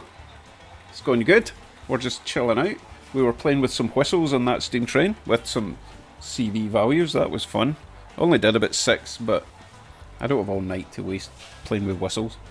Let's see. Tim, Dave, are they HO scale or 00 scale? Are you talking about the people or the jersey barriers? Because I can print whatever scale I want. I can just size them up or down as required. Why, do you need some? You're in Canada, aren't you? Are you? Yeah? No, you're in Australia. Damn. I've got to be careful what I offer to send to people, because Australia postage would be ridiculous. I'd be as well just to send you money to buy a printer. I'm not going to do that, by the way.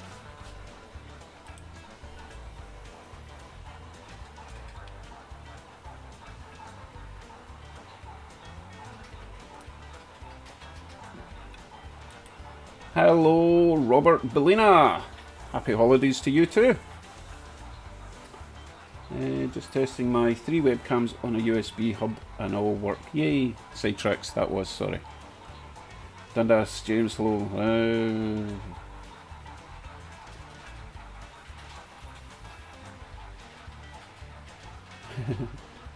Yeah, if you're not fast, you're last, as they say. Or I say.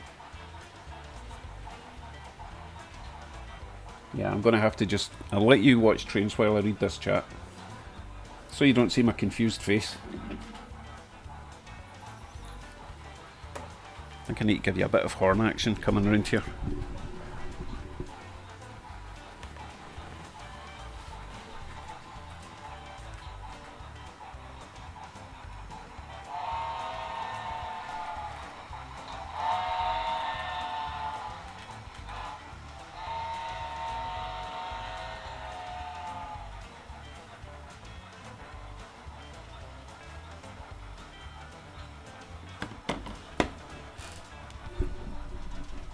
Tell you what though, that volume is way more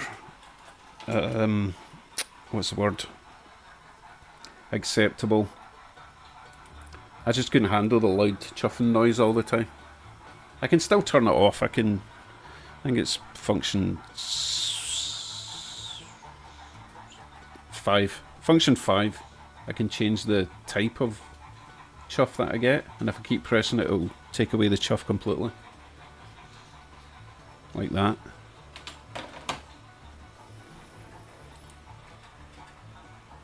Bearable! Bearable! Yes! Thank you, Corky.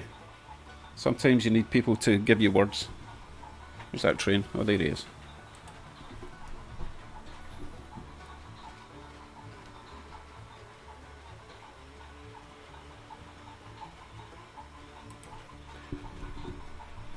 So apparently James and I are going on a road trip in 2 weeks. Where are we going? Did I forget a road trip we had planned? What's happening in 2 weeks? Is this the Smithville thing or something? I've forgotten. Did I offer? Oh dear. I'm going to wait. See what James says. Maybe 3 weeks.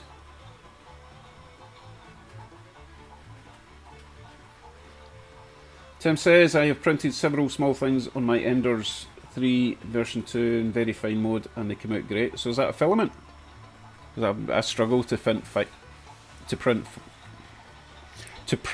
fine prints on the filament printer. Oof, that was difficult. Secret place. Apparently James and I are going to a secret place in 3 weeks. Okay, fine. Just give me the date and the time and I'll pick you up.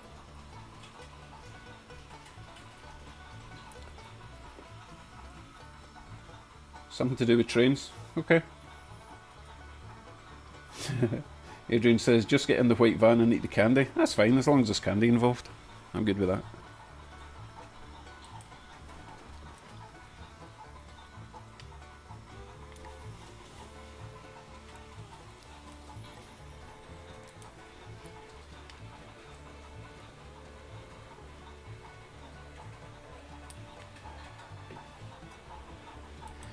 Okay, time for the next train suggestion. Although someone did say print.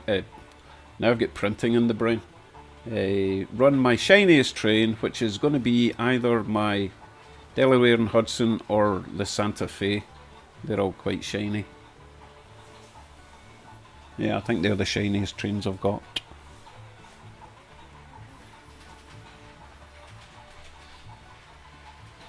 I'm going to remove some of the trains from the track as well.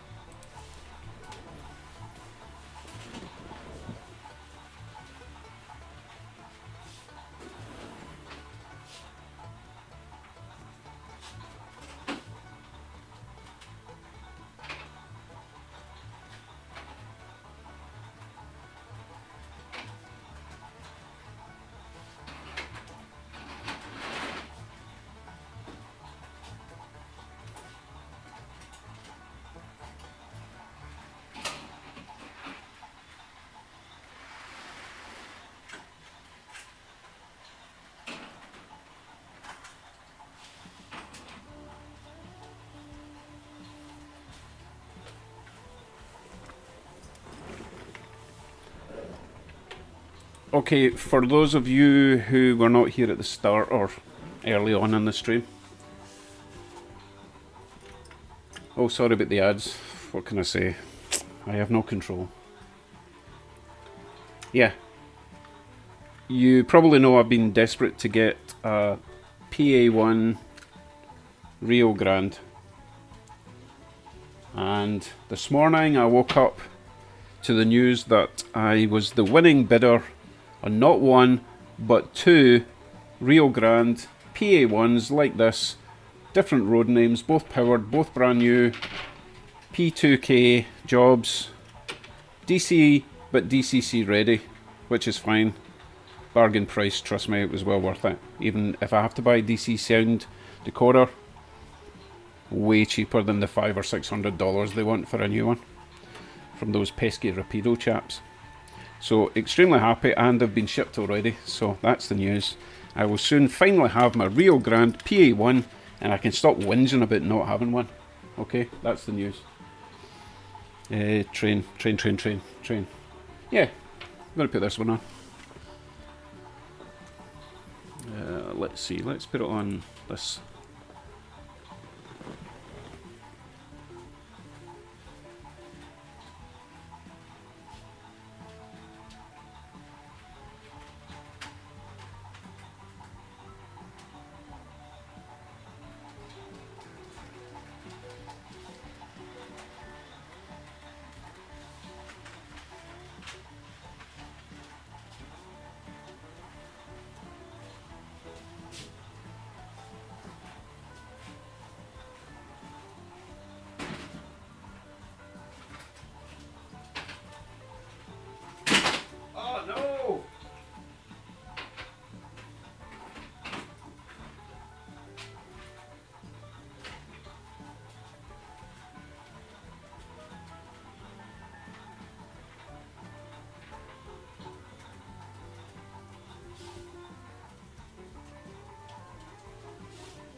Okay then, what did I miss?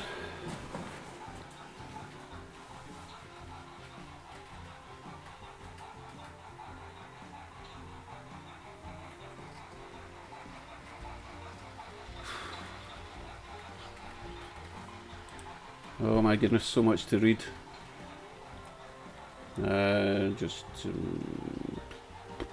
Road trips, road trips, road trips. Tim says, went to LA, Florida, and then to Ontario, Canada to meet online friends in 2010, and was there for 6 months. Wow. Yeah, Glenn was meant to move over to the States a couple of years ago, and then the plague happened and everything went to pot. I feel really bad for Glenn. I don't know if you're still trying to get over, are you?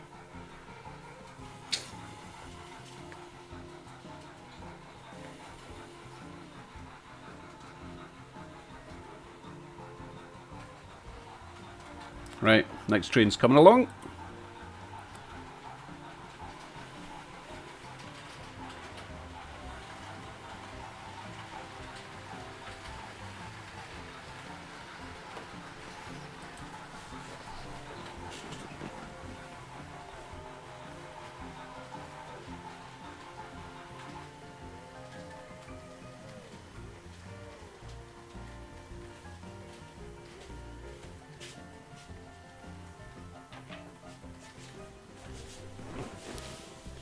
I need to get around to putting lights in all of these coaches.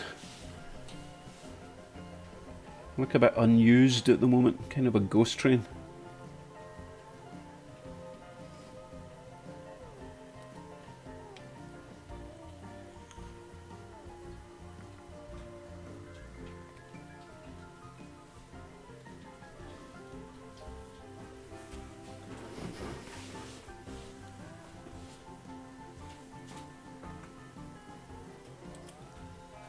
I think we're done moving for a while, but if we were to move again, it would probably be to the west coast of Canada. British Columbia, Vancouver Island, that sort of thing. Just really just for the scenery and the slightly milder winters. Yeah, Corky, let's go for that. They're all just asleep. So this is my shiniest train, I believe. Also my favourite train. It needs its own coaches though. This is a mishmash of different rail, what do you call it, words. Oh, why is it going jerky? That's weird. Road names, road words. Road lines, rail lines. Different train companies. Anyway, it would be nice if it had its own dedicated coaches, all with maybe just a little blue line like it's got in the B unit there. That would be nice, that's all it needs. These coaches are fine, but they're all slightly different from each other.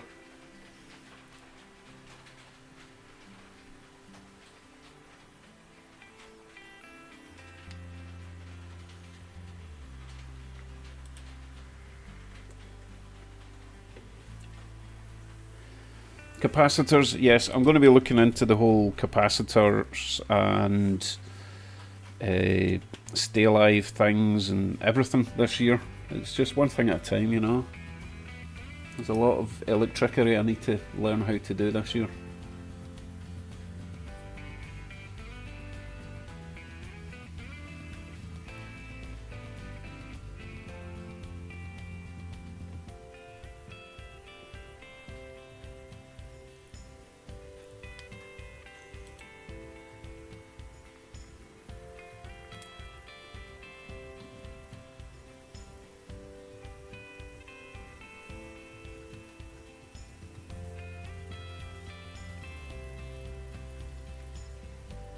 The reason he's kind of struggling to get up this hill is it's the B unit's a dummy, but it's really heavy. It's as heavy as the local.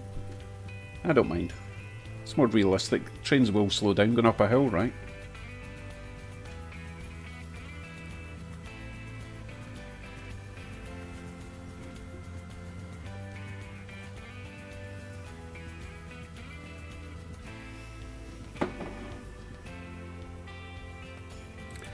I don't think the coaches were ever actually shiny. They're not like streamliners, which were stainless steel. These are, I'm guessing, aluminium. So I don't think they were really ever shiny. Maybe they were shiny right out the factory, but I think they would have lost their shine pretty quickly.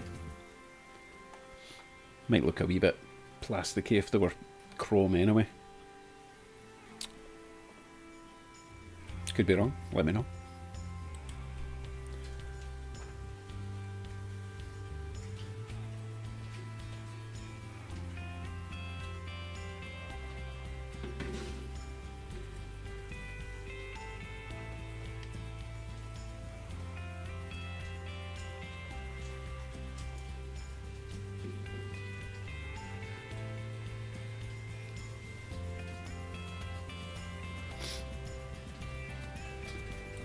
Sidetracks, I do watch Larry Puckett's stuff. Really, really great videos he makes. But it's finding those little, all the little parts that he uses affordably, you know, because they can be quite expensive. Again, buying from Canada, it's just ridiculous. If I get a big list of all the different little components I need, I'll get them from AliExpress. It'll take a couple of weeks, and I'll have a huge bag of stuff, and then I can start playing. So I just need to find out everything that I need, add it to the shopping list, and just hit the buy button. It'll only cost like $20 or something to get them all, but it's knowing the right stuff to get. So that's the plan.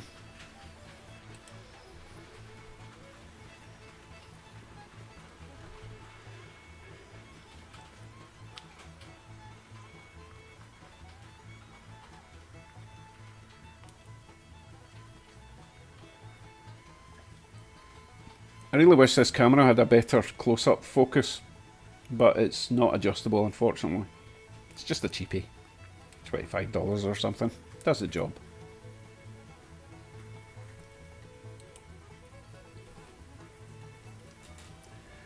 Right, Tim says, Dave, you might want to check out Elite 194. He has great electronics videos for trains. I will note that down. Thank you.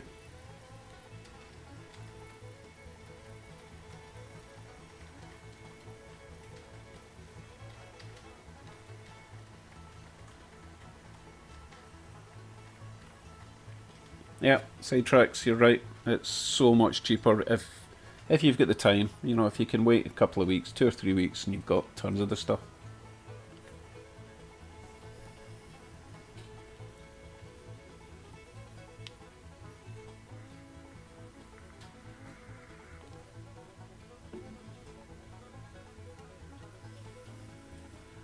You know, he's gone so slow, I might actually throw on another DCC train.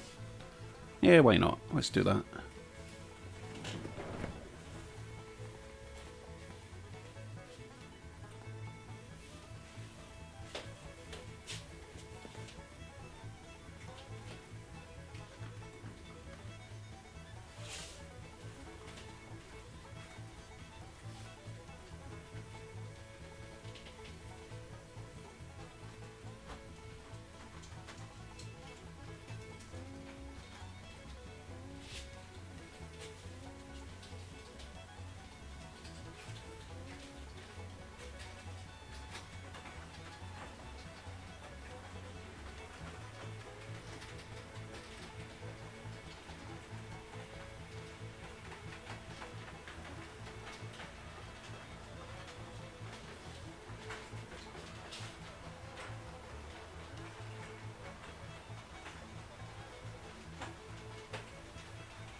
This could be the last time these Rio Grande coaches run with the wrong loco.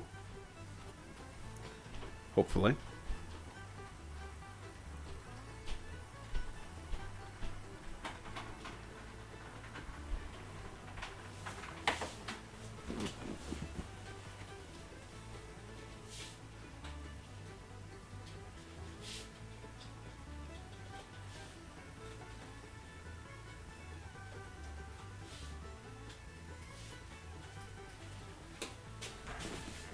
I'm sure something really weird happened there. I'll need to watch the replay.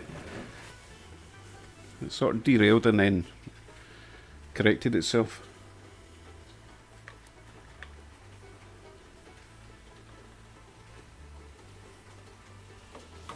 Right, 2 passenger express trains. Yes, least loco, that's what it is. At least it's yellow, right?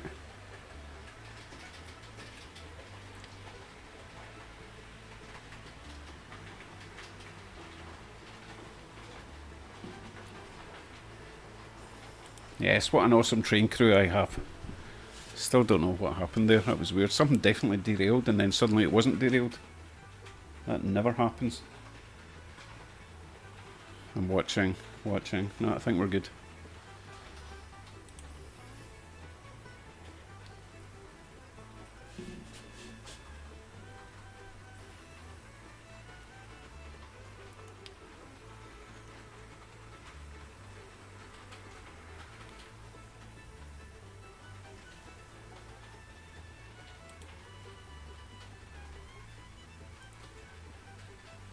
Why is that train stopped?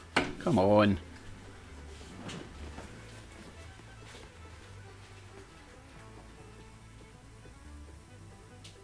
What?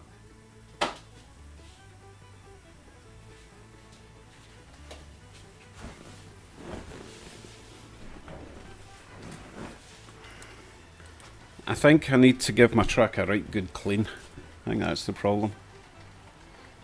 See, this is the problem with DCC. If the track isn't perfect, then it just trips a little shorts notification and just cancels it.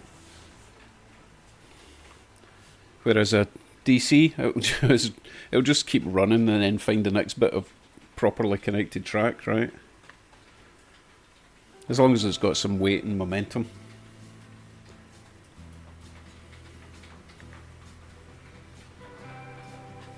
Right, let's see if that worked.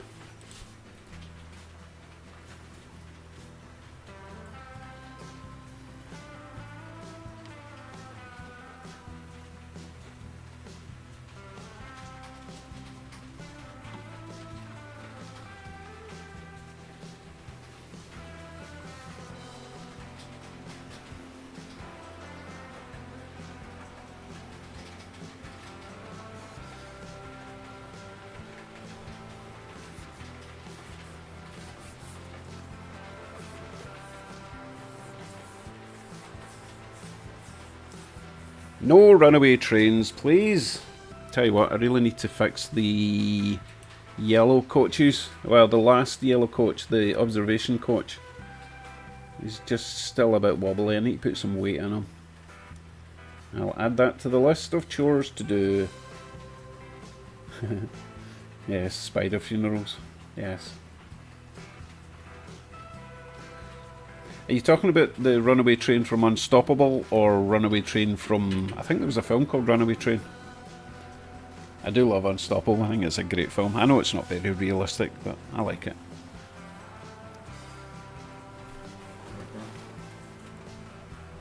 Time for Colin to head out. Night, Colin. Thanks for joining.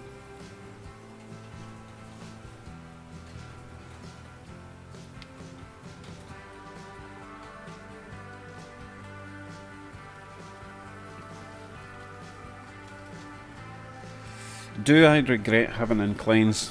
No, not exactly, because if I didn't put inclines in this layout, then I wouldn't understand how freaking annoying they are and how difficult, how precise they need to be for the next layout. So I know that James has added like a 1 is that a 1 or 1.5 inch incline to house, which seems ridiculous. What's the point? But it's just to raise the back level up a bit.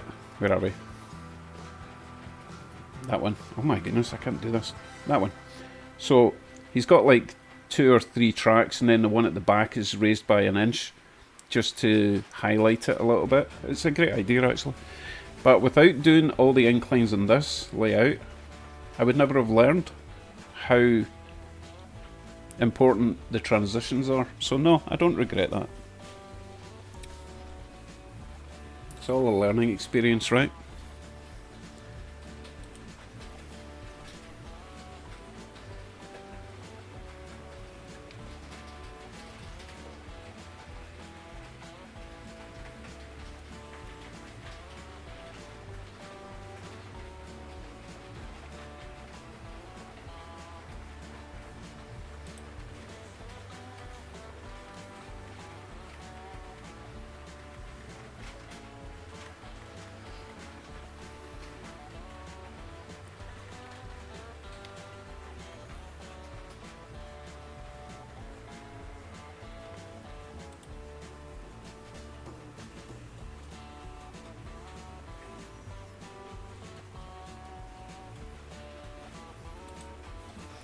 Yeah, I think SMT was one of the first YouTubers I started watching, and yeah, he knows a lot, and I like his repair videos, and I do consult his videos a lot when I'm trying to fix some of the stuff I've got.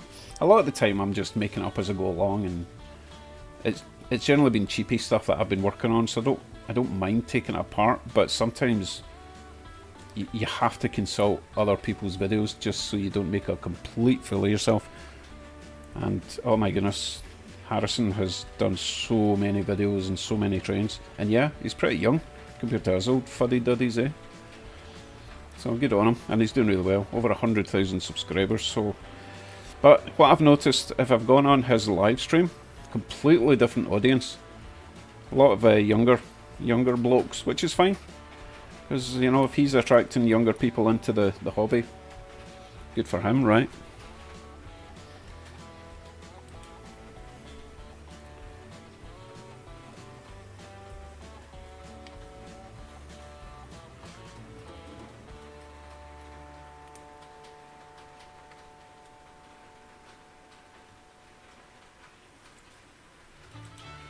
No, that Colin, the stream isn't over. Does that mean you're not leaving then? So you were just left with a paused screen and or a blank screen, and you thought it was over? No, it's not over. It's not over yet. Not till the fat lady sings.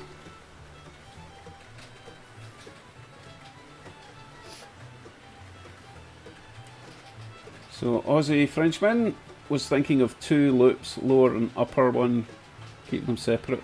That sounds really good actually. I might do that sort of thing in my next layout. Have maybe one at the back of the layout, one near the front, stuff going on in the middle, you know, scenic type stuff, mountain at the back. That would be brilliant. And it would probably be only about maybe 2.5 feet deep at any area around the whole track. I've already sort of started planning out my new track. It's quite exciting, and I'll have one sort of lift bridge or access swing gate to get into the middle, and I'll have access to the entire layout. But just calm down. I need to finish this layout first. I keep saying that. I do.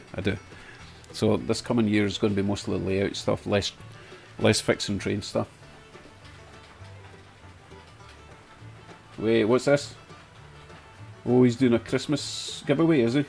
Oh yeah. No, I've not entered that competition. He was doing you had to do a Christmas display. I was way behind the game on that one, but that's okay. There's plenty of other people that have got really nice layouts and deserve to win. But I'll be watching that stream to see who gets it. Unless it's over. Did I miss it? I can't remember. Hopefully not.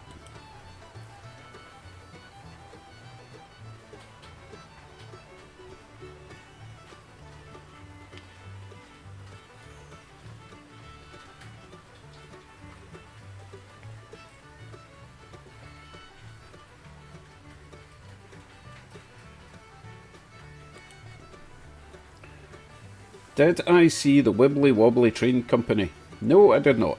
Now I need to look that up. Did I make a to-do list for this layout? No, I'm making it up as I go along. I had a basic track plan in mind. I wanted this U shape, which you could probably see in this shape. The bottom two cameras is pretty much the whole layout.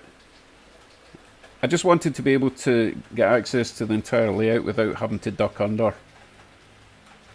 The town area is about just over 3 feet deep, which is a bit of a stretch to get into the corner. And the right hand side is a 3 foot deep, but I've got access here. Whereas I don't actually have access on the left hand side because there's a closet in the way, but that will be getting knocked down for the next layout as well.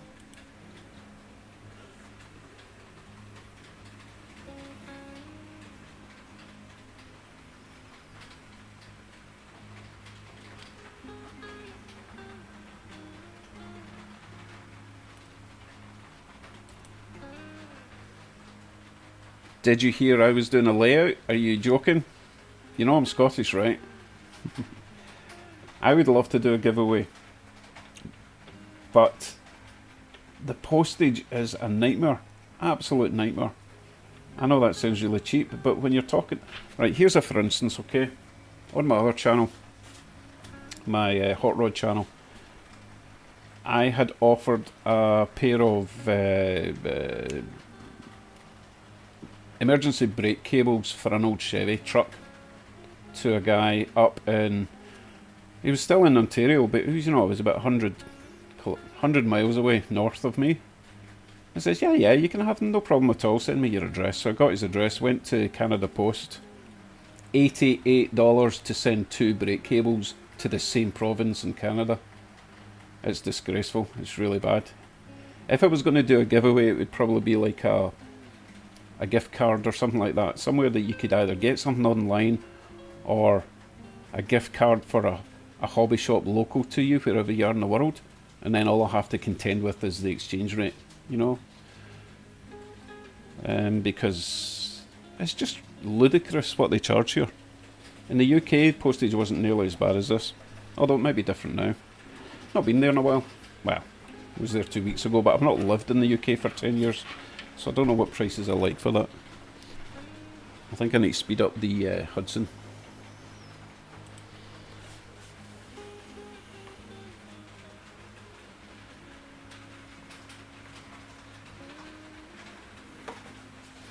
Hopefully that's not too crazy a speed for him.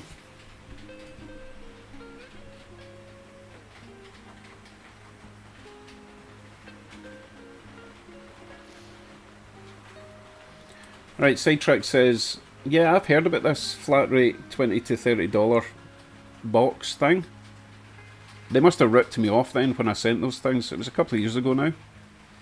Because I couldn't believe it was $80. They weren't that heavy. And I wrapped them, you know, I coiled them round the cables. They weren't like mega long. But, no, I could do that. But then, right, okay. Canada, USA, $30. That's acceptable. But Australia, be over $100 guaranteed. Sorry, my Australian friends, but I think if I do it, it'll be a gift card you'll be getting. We'll see. I'll think about that.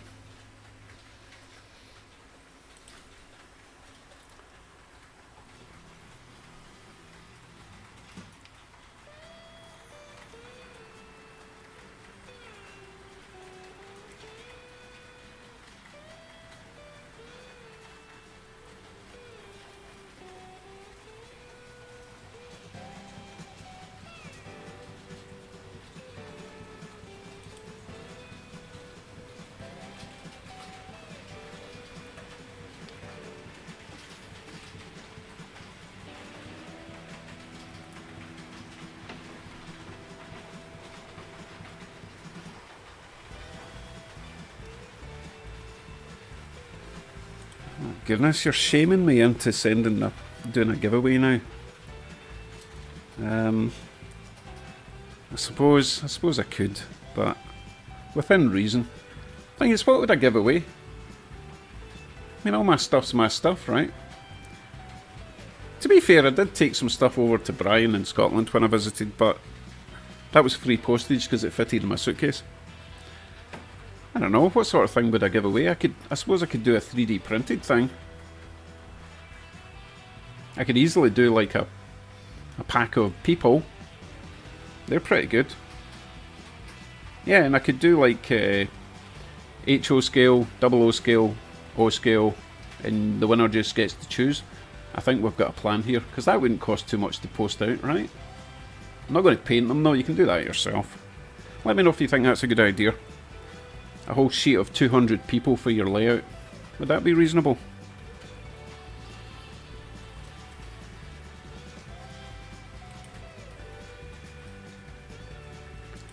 Yes, I could do N scale, yes. I don't have a problem. The detail in the resin print's really good. Right, I'll think about that. If I get enough interest, I'll do that.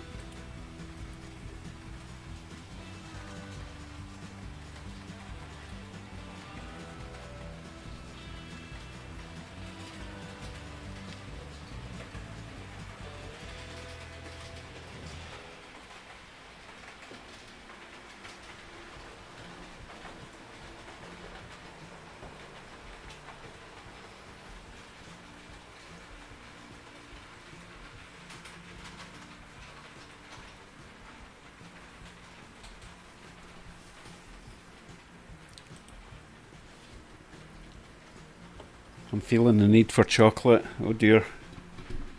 I've resisted all day.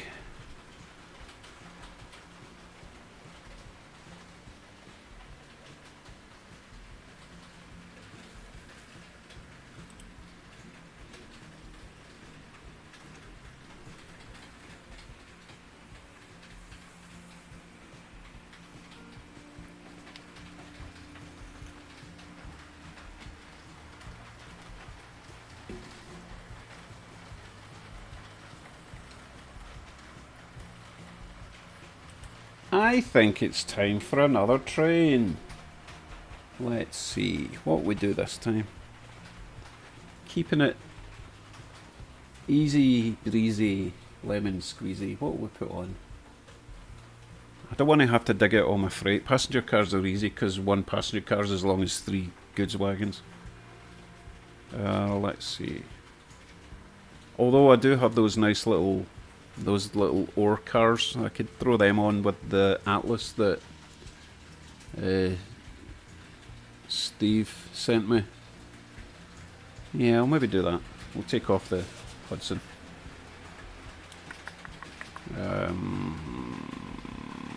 This one.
This is a great looking loco. I might have to get more of these. I think James has got some of these in DCC format.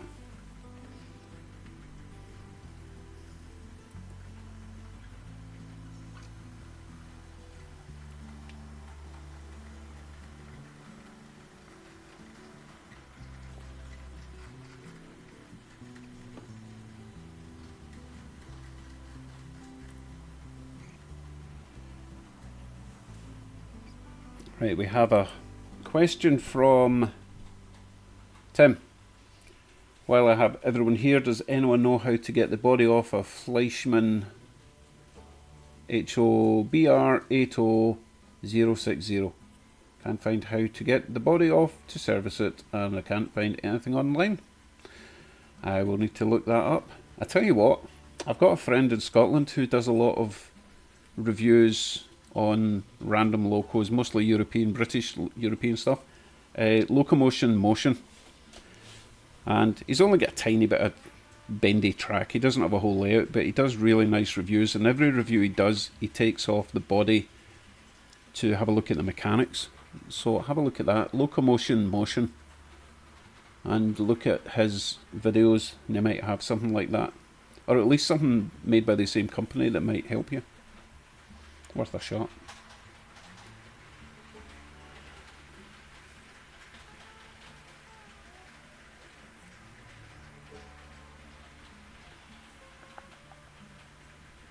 RS1, James, is that what it is? RS3, okay. I'll give you a closer look. Oh no, I can't, I've just passed the camera again. Give you a look from this shot.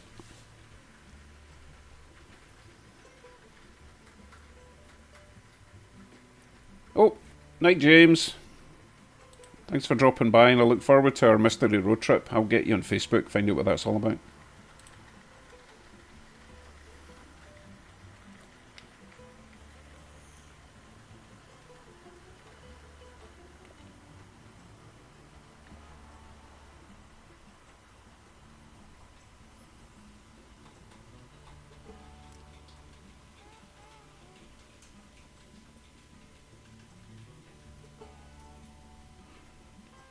Semperatus has entered the building, or chat.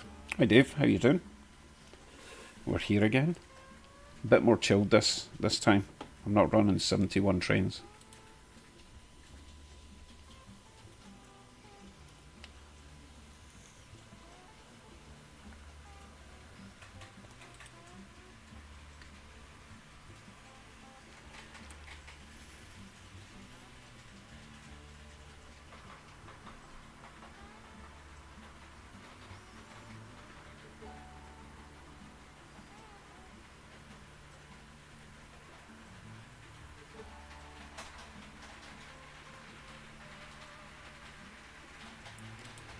It's not that late, it's only 10:30 here. Nah, I'm going to be quitting in about 20 minutes. 11 o'clock, let everyone get to bed or get up. Depends where you are in the world. Must be about... I don't know what time it is in Australia, I can never figure it out. Early evening in Australia, I think. Late afternoon, early evening, I don't know. But North America, it's getting close to bedtime for us old farts.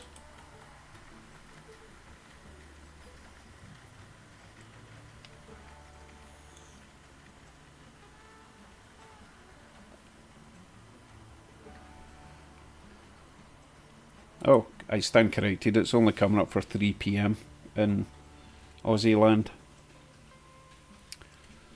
So they're all wide awake and we're all starting to fall asleep.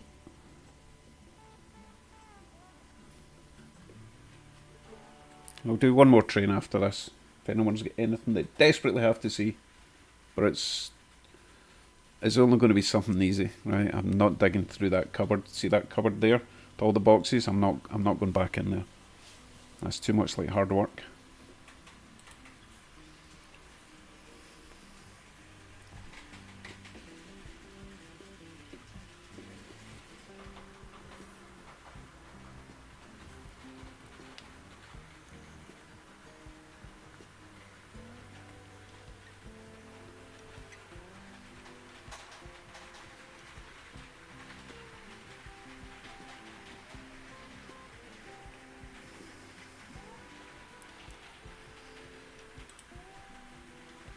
I'm not running that crazy blue speedster thing. No. No. Tonight was meant to be chilled. I'm just keeping it nice and gentle. Save that for New Year, I think. Have a crazy night.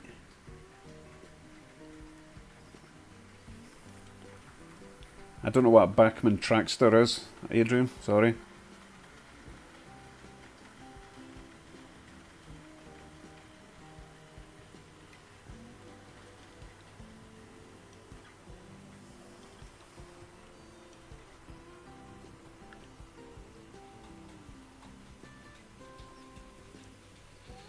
Sidetracks, no, I don't have any Alco sound units. But I do plan on getting one for my new PA1. That would be awesome. There's a guy that sells the Digitrax sound decoders, and he's going to be at the Woodstock Train Show, 14th of January, 2 weeks on Sunday. So I've already spoken to him. In fact, I went down and picked up like 8 basic decoders from him. And he told me he didn't have any of the sound decoders that I wanted, but he will have some at the show, so I'll pick one up in a couple of weeks. But for now, I just have my Steam sound decoders. I may have broken the sound decoder I had in my SD45. Gutted about that. It was... I think there was something wrong with the motor in the loco, and it stalled, or it seized up, and there was obviously too much power going through the decoder, and it burned something. So I think if I'm ever going to install an expensive sound decoder, I'm going to replace the motor first. Otherwise you're risking wasting $125 plus. Don't want to do that. Apparently, yes, some DC locos do have sound, and some DCC decoders will run on DC and the sound will work just for one function, but overall I wouldn't try and run a DCC on DC and vice versa. You just risk overpowering something and causing a short and destroying some expensive equipment, either your train or your decoder.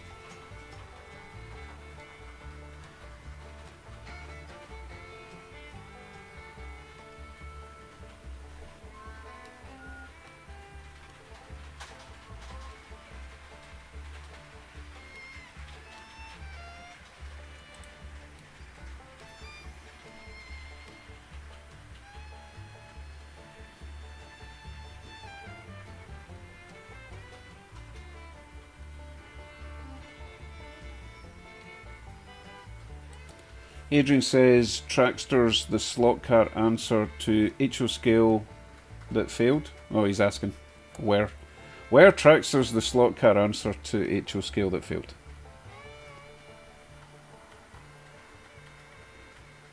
Oh, getting a bit technical there, Sidetracks. Do a load test before install.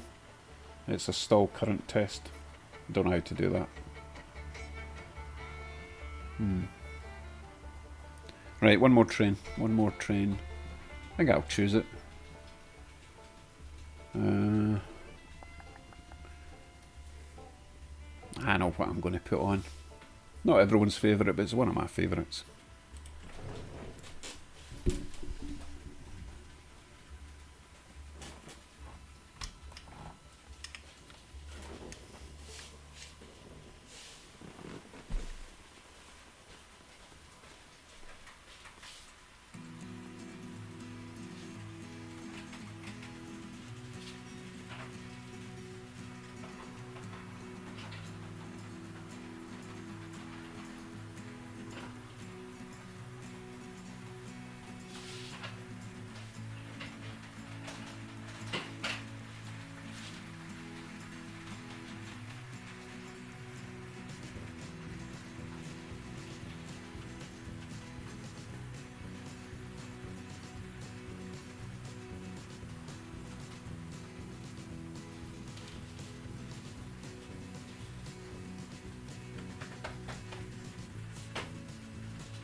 Okay, had to dim the lights for this one.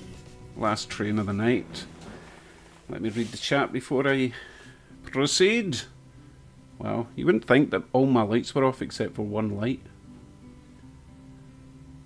Right, let's see. Let me read the chat and then I'll run this final train, okay?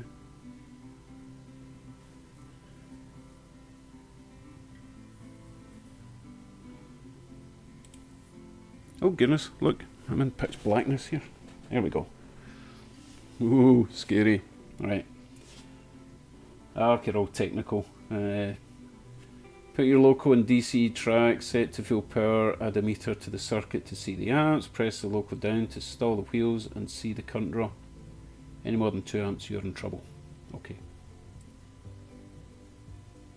Why are you talking about miniskirts? What have I missed? Okay, last train of the evening.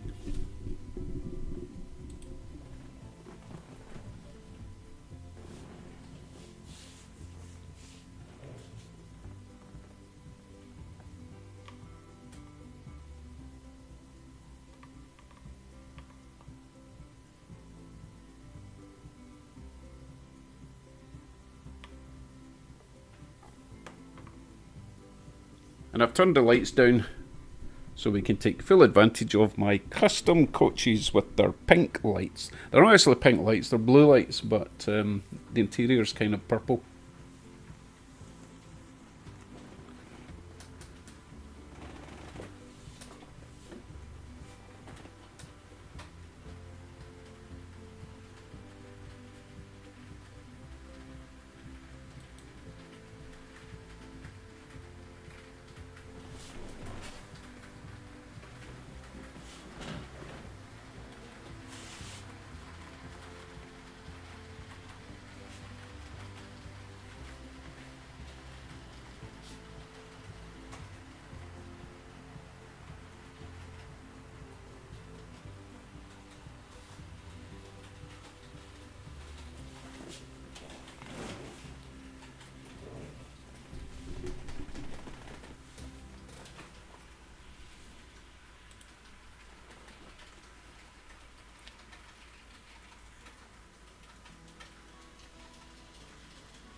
Yes, the headlight is rather bright, but again, it's because I've got all the overhead lights off. So my cameras are just exaggerating, honest. I kind of like it. It's not to everyone's taste. It should be a sort of warmer white, I suppose, but hey, whatever.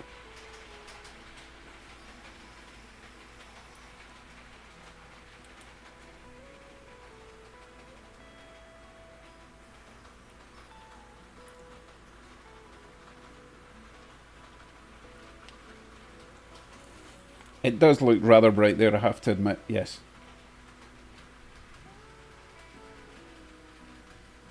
Good night, Sidetracks. Thank you very much for joining tonight.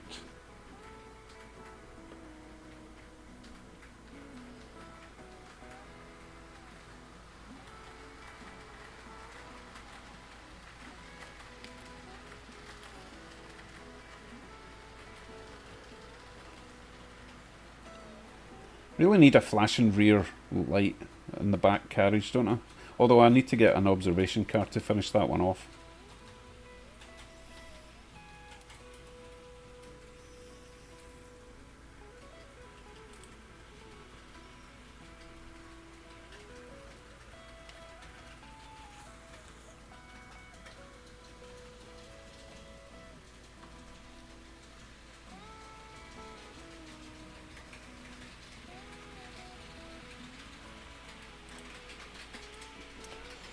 F7 would dim the headlight, but not in this decoder. It's a very basic decoder.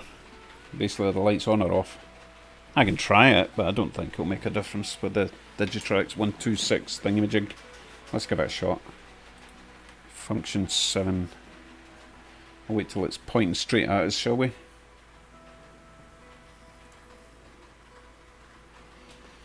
Hey Aussie, thank you very much.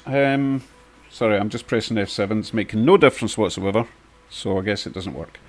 Live stream either New Year's Eve or New Year's morning. Not sure yet, I'll need to ask the wife. We don't do the whole staying up all night getting pissed thing. So we might just say Happy New Year at midnight and then she'll go to bed and I'll do a stream, something like that. We'll see. Well, thank you very much, Russ. I tell you what, right? Tell you what I'll do. I'm sitting in the dark, but I'm here. If I do the stream New Year's Eve, then I'll do the giveaway, but it's going to be something that I can post easily. I don't see the point in spending more on postage than the value of the item I'm sending off.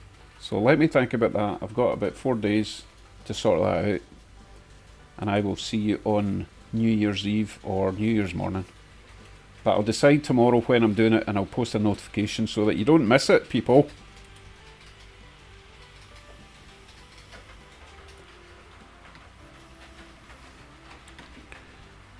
Jackaroo, I thought you left. Are you back again? Yes, I do have some Walthers and they're some of my favourite trains. The Walthers train lines are quite basic, but they run really well and they're really heavy. But this is the last train of the night, so I'm not running it. And saying that, I think this is actually a Walthers train line, believe it or not.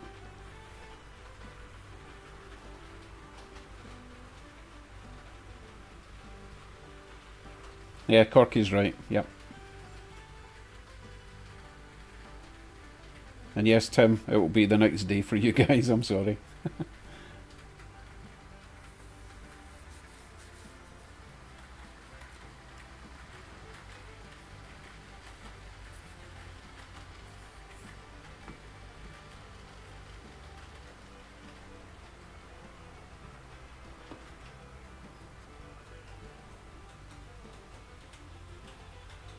Corky says, that's a nice shot with the lights bouncing off the bridge supports onto the ground. Let me have a look at that, I never noticed.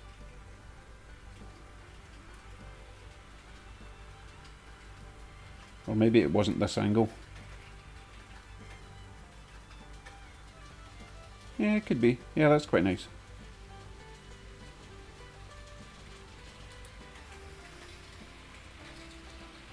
The time here is 10:55 PM.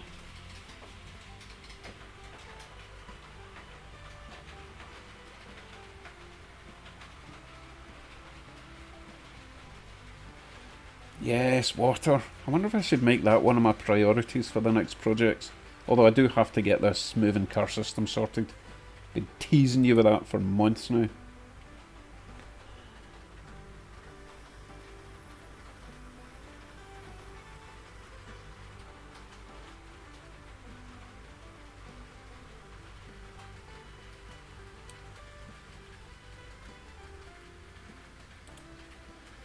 Right, folks, we've got 4 minutes. 4 minutes before I pull the plug.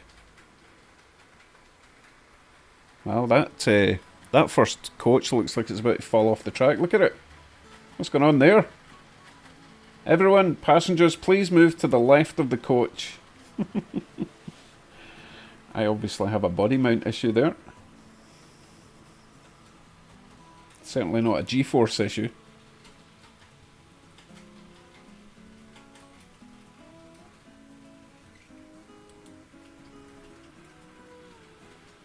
And one day that boat will sail.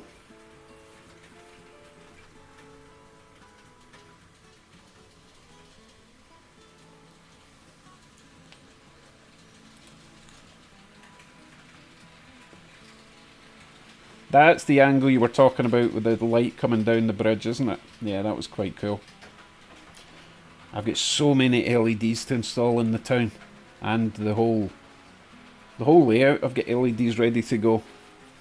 Loads of stuff. It's going to look amazing. I'd like some decent overhead lighting as well, rather than just these massive LEDs I've got everywhere. Ah, baby steps. Baby steps. I don't think it's going to fall off. I mean, it is quite badly angled, as you'll see coming round. That one there. It's acting like a British advanced passenger train. Remember those ones that tilted?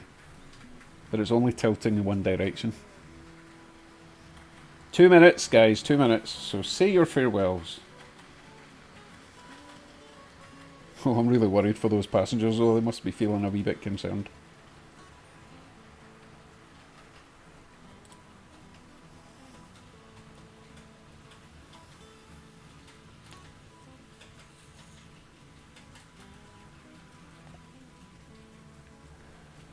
Oh, photo line, no, it's definitely not seated properly. I'll sort that. The good thing is there's loads of weight in the base, so the shell is the lightest part, so it's not going to fall off. I'm not changing it for the next 2 minutes of the stream. Good night, John. Thank you for joining.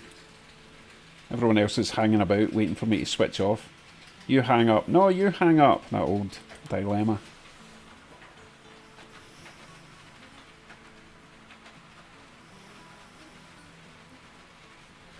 Night, Glenn. Thanks for taking time out of your busy schedule.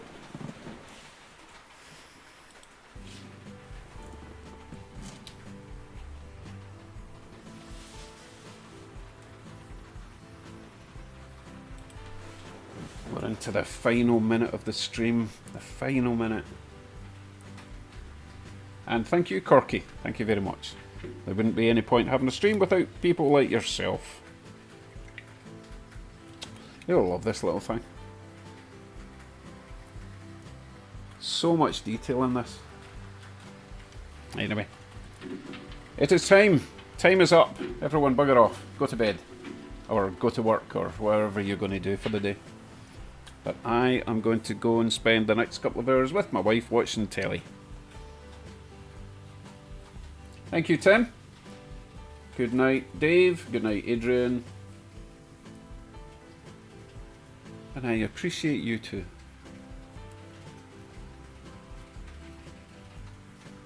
Okay, and Tim's I'm gonna obviously get that video of Tim's high-speed run. And again, I'm gonna post a wee video asking people to send me their high-speed runs, and I'll stitch them all together for a wee video at New Year. That'll be a good laugh. Goodbye, Jackaroo from Wisconsin, and Artie.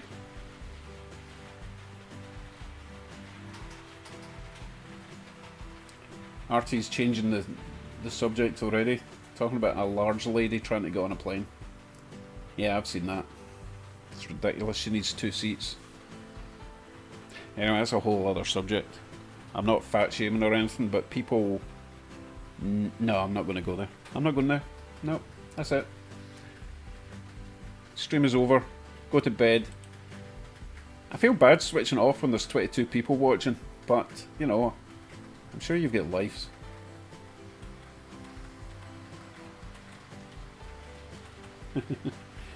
Good night, Tim. Good night, all. Right, I'm switching off. I'm switching off. Right. End broadcast. Stop streaming. Go away. I need to switch this off, but 22 people are still here. Goodness sake. Where's my chocolate? Still 22 people. I should do a challenge one time to see if I can get rid of everyone before I switch off. Yay, 21. Right, someone's left. Night, Corky. You already said goodnight, Glenn. Go away. Oh. Right, I'm switching off. Night, all. Thank you.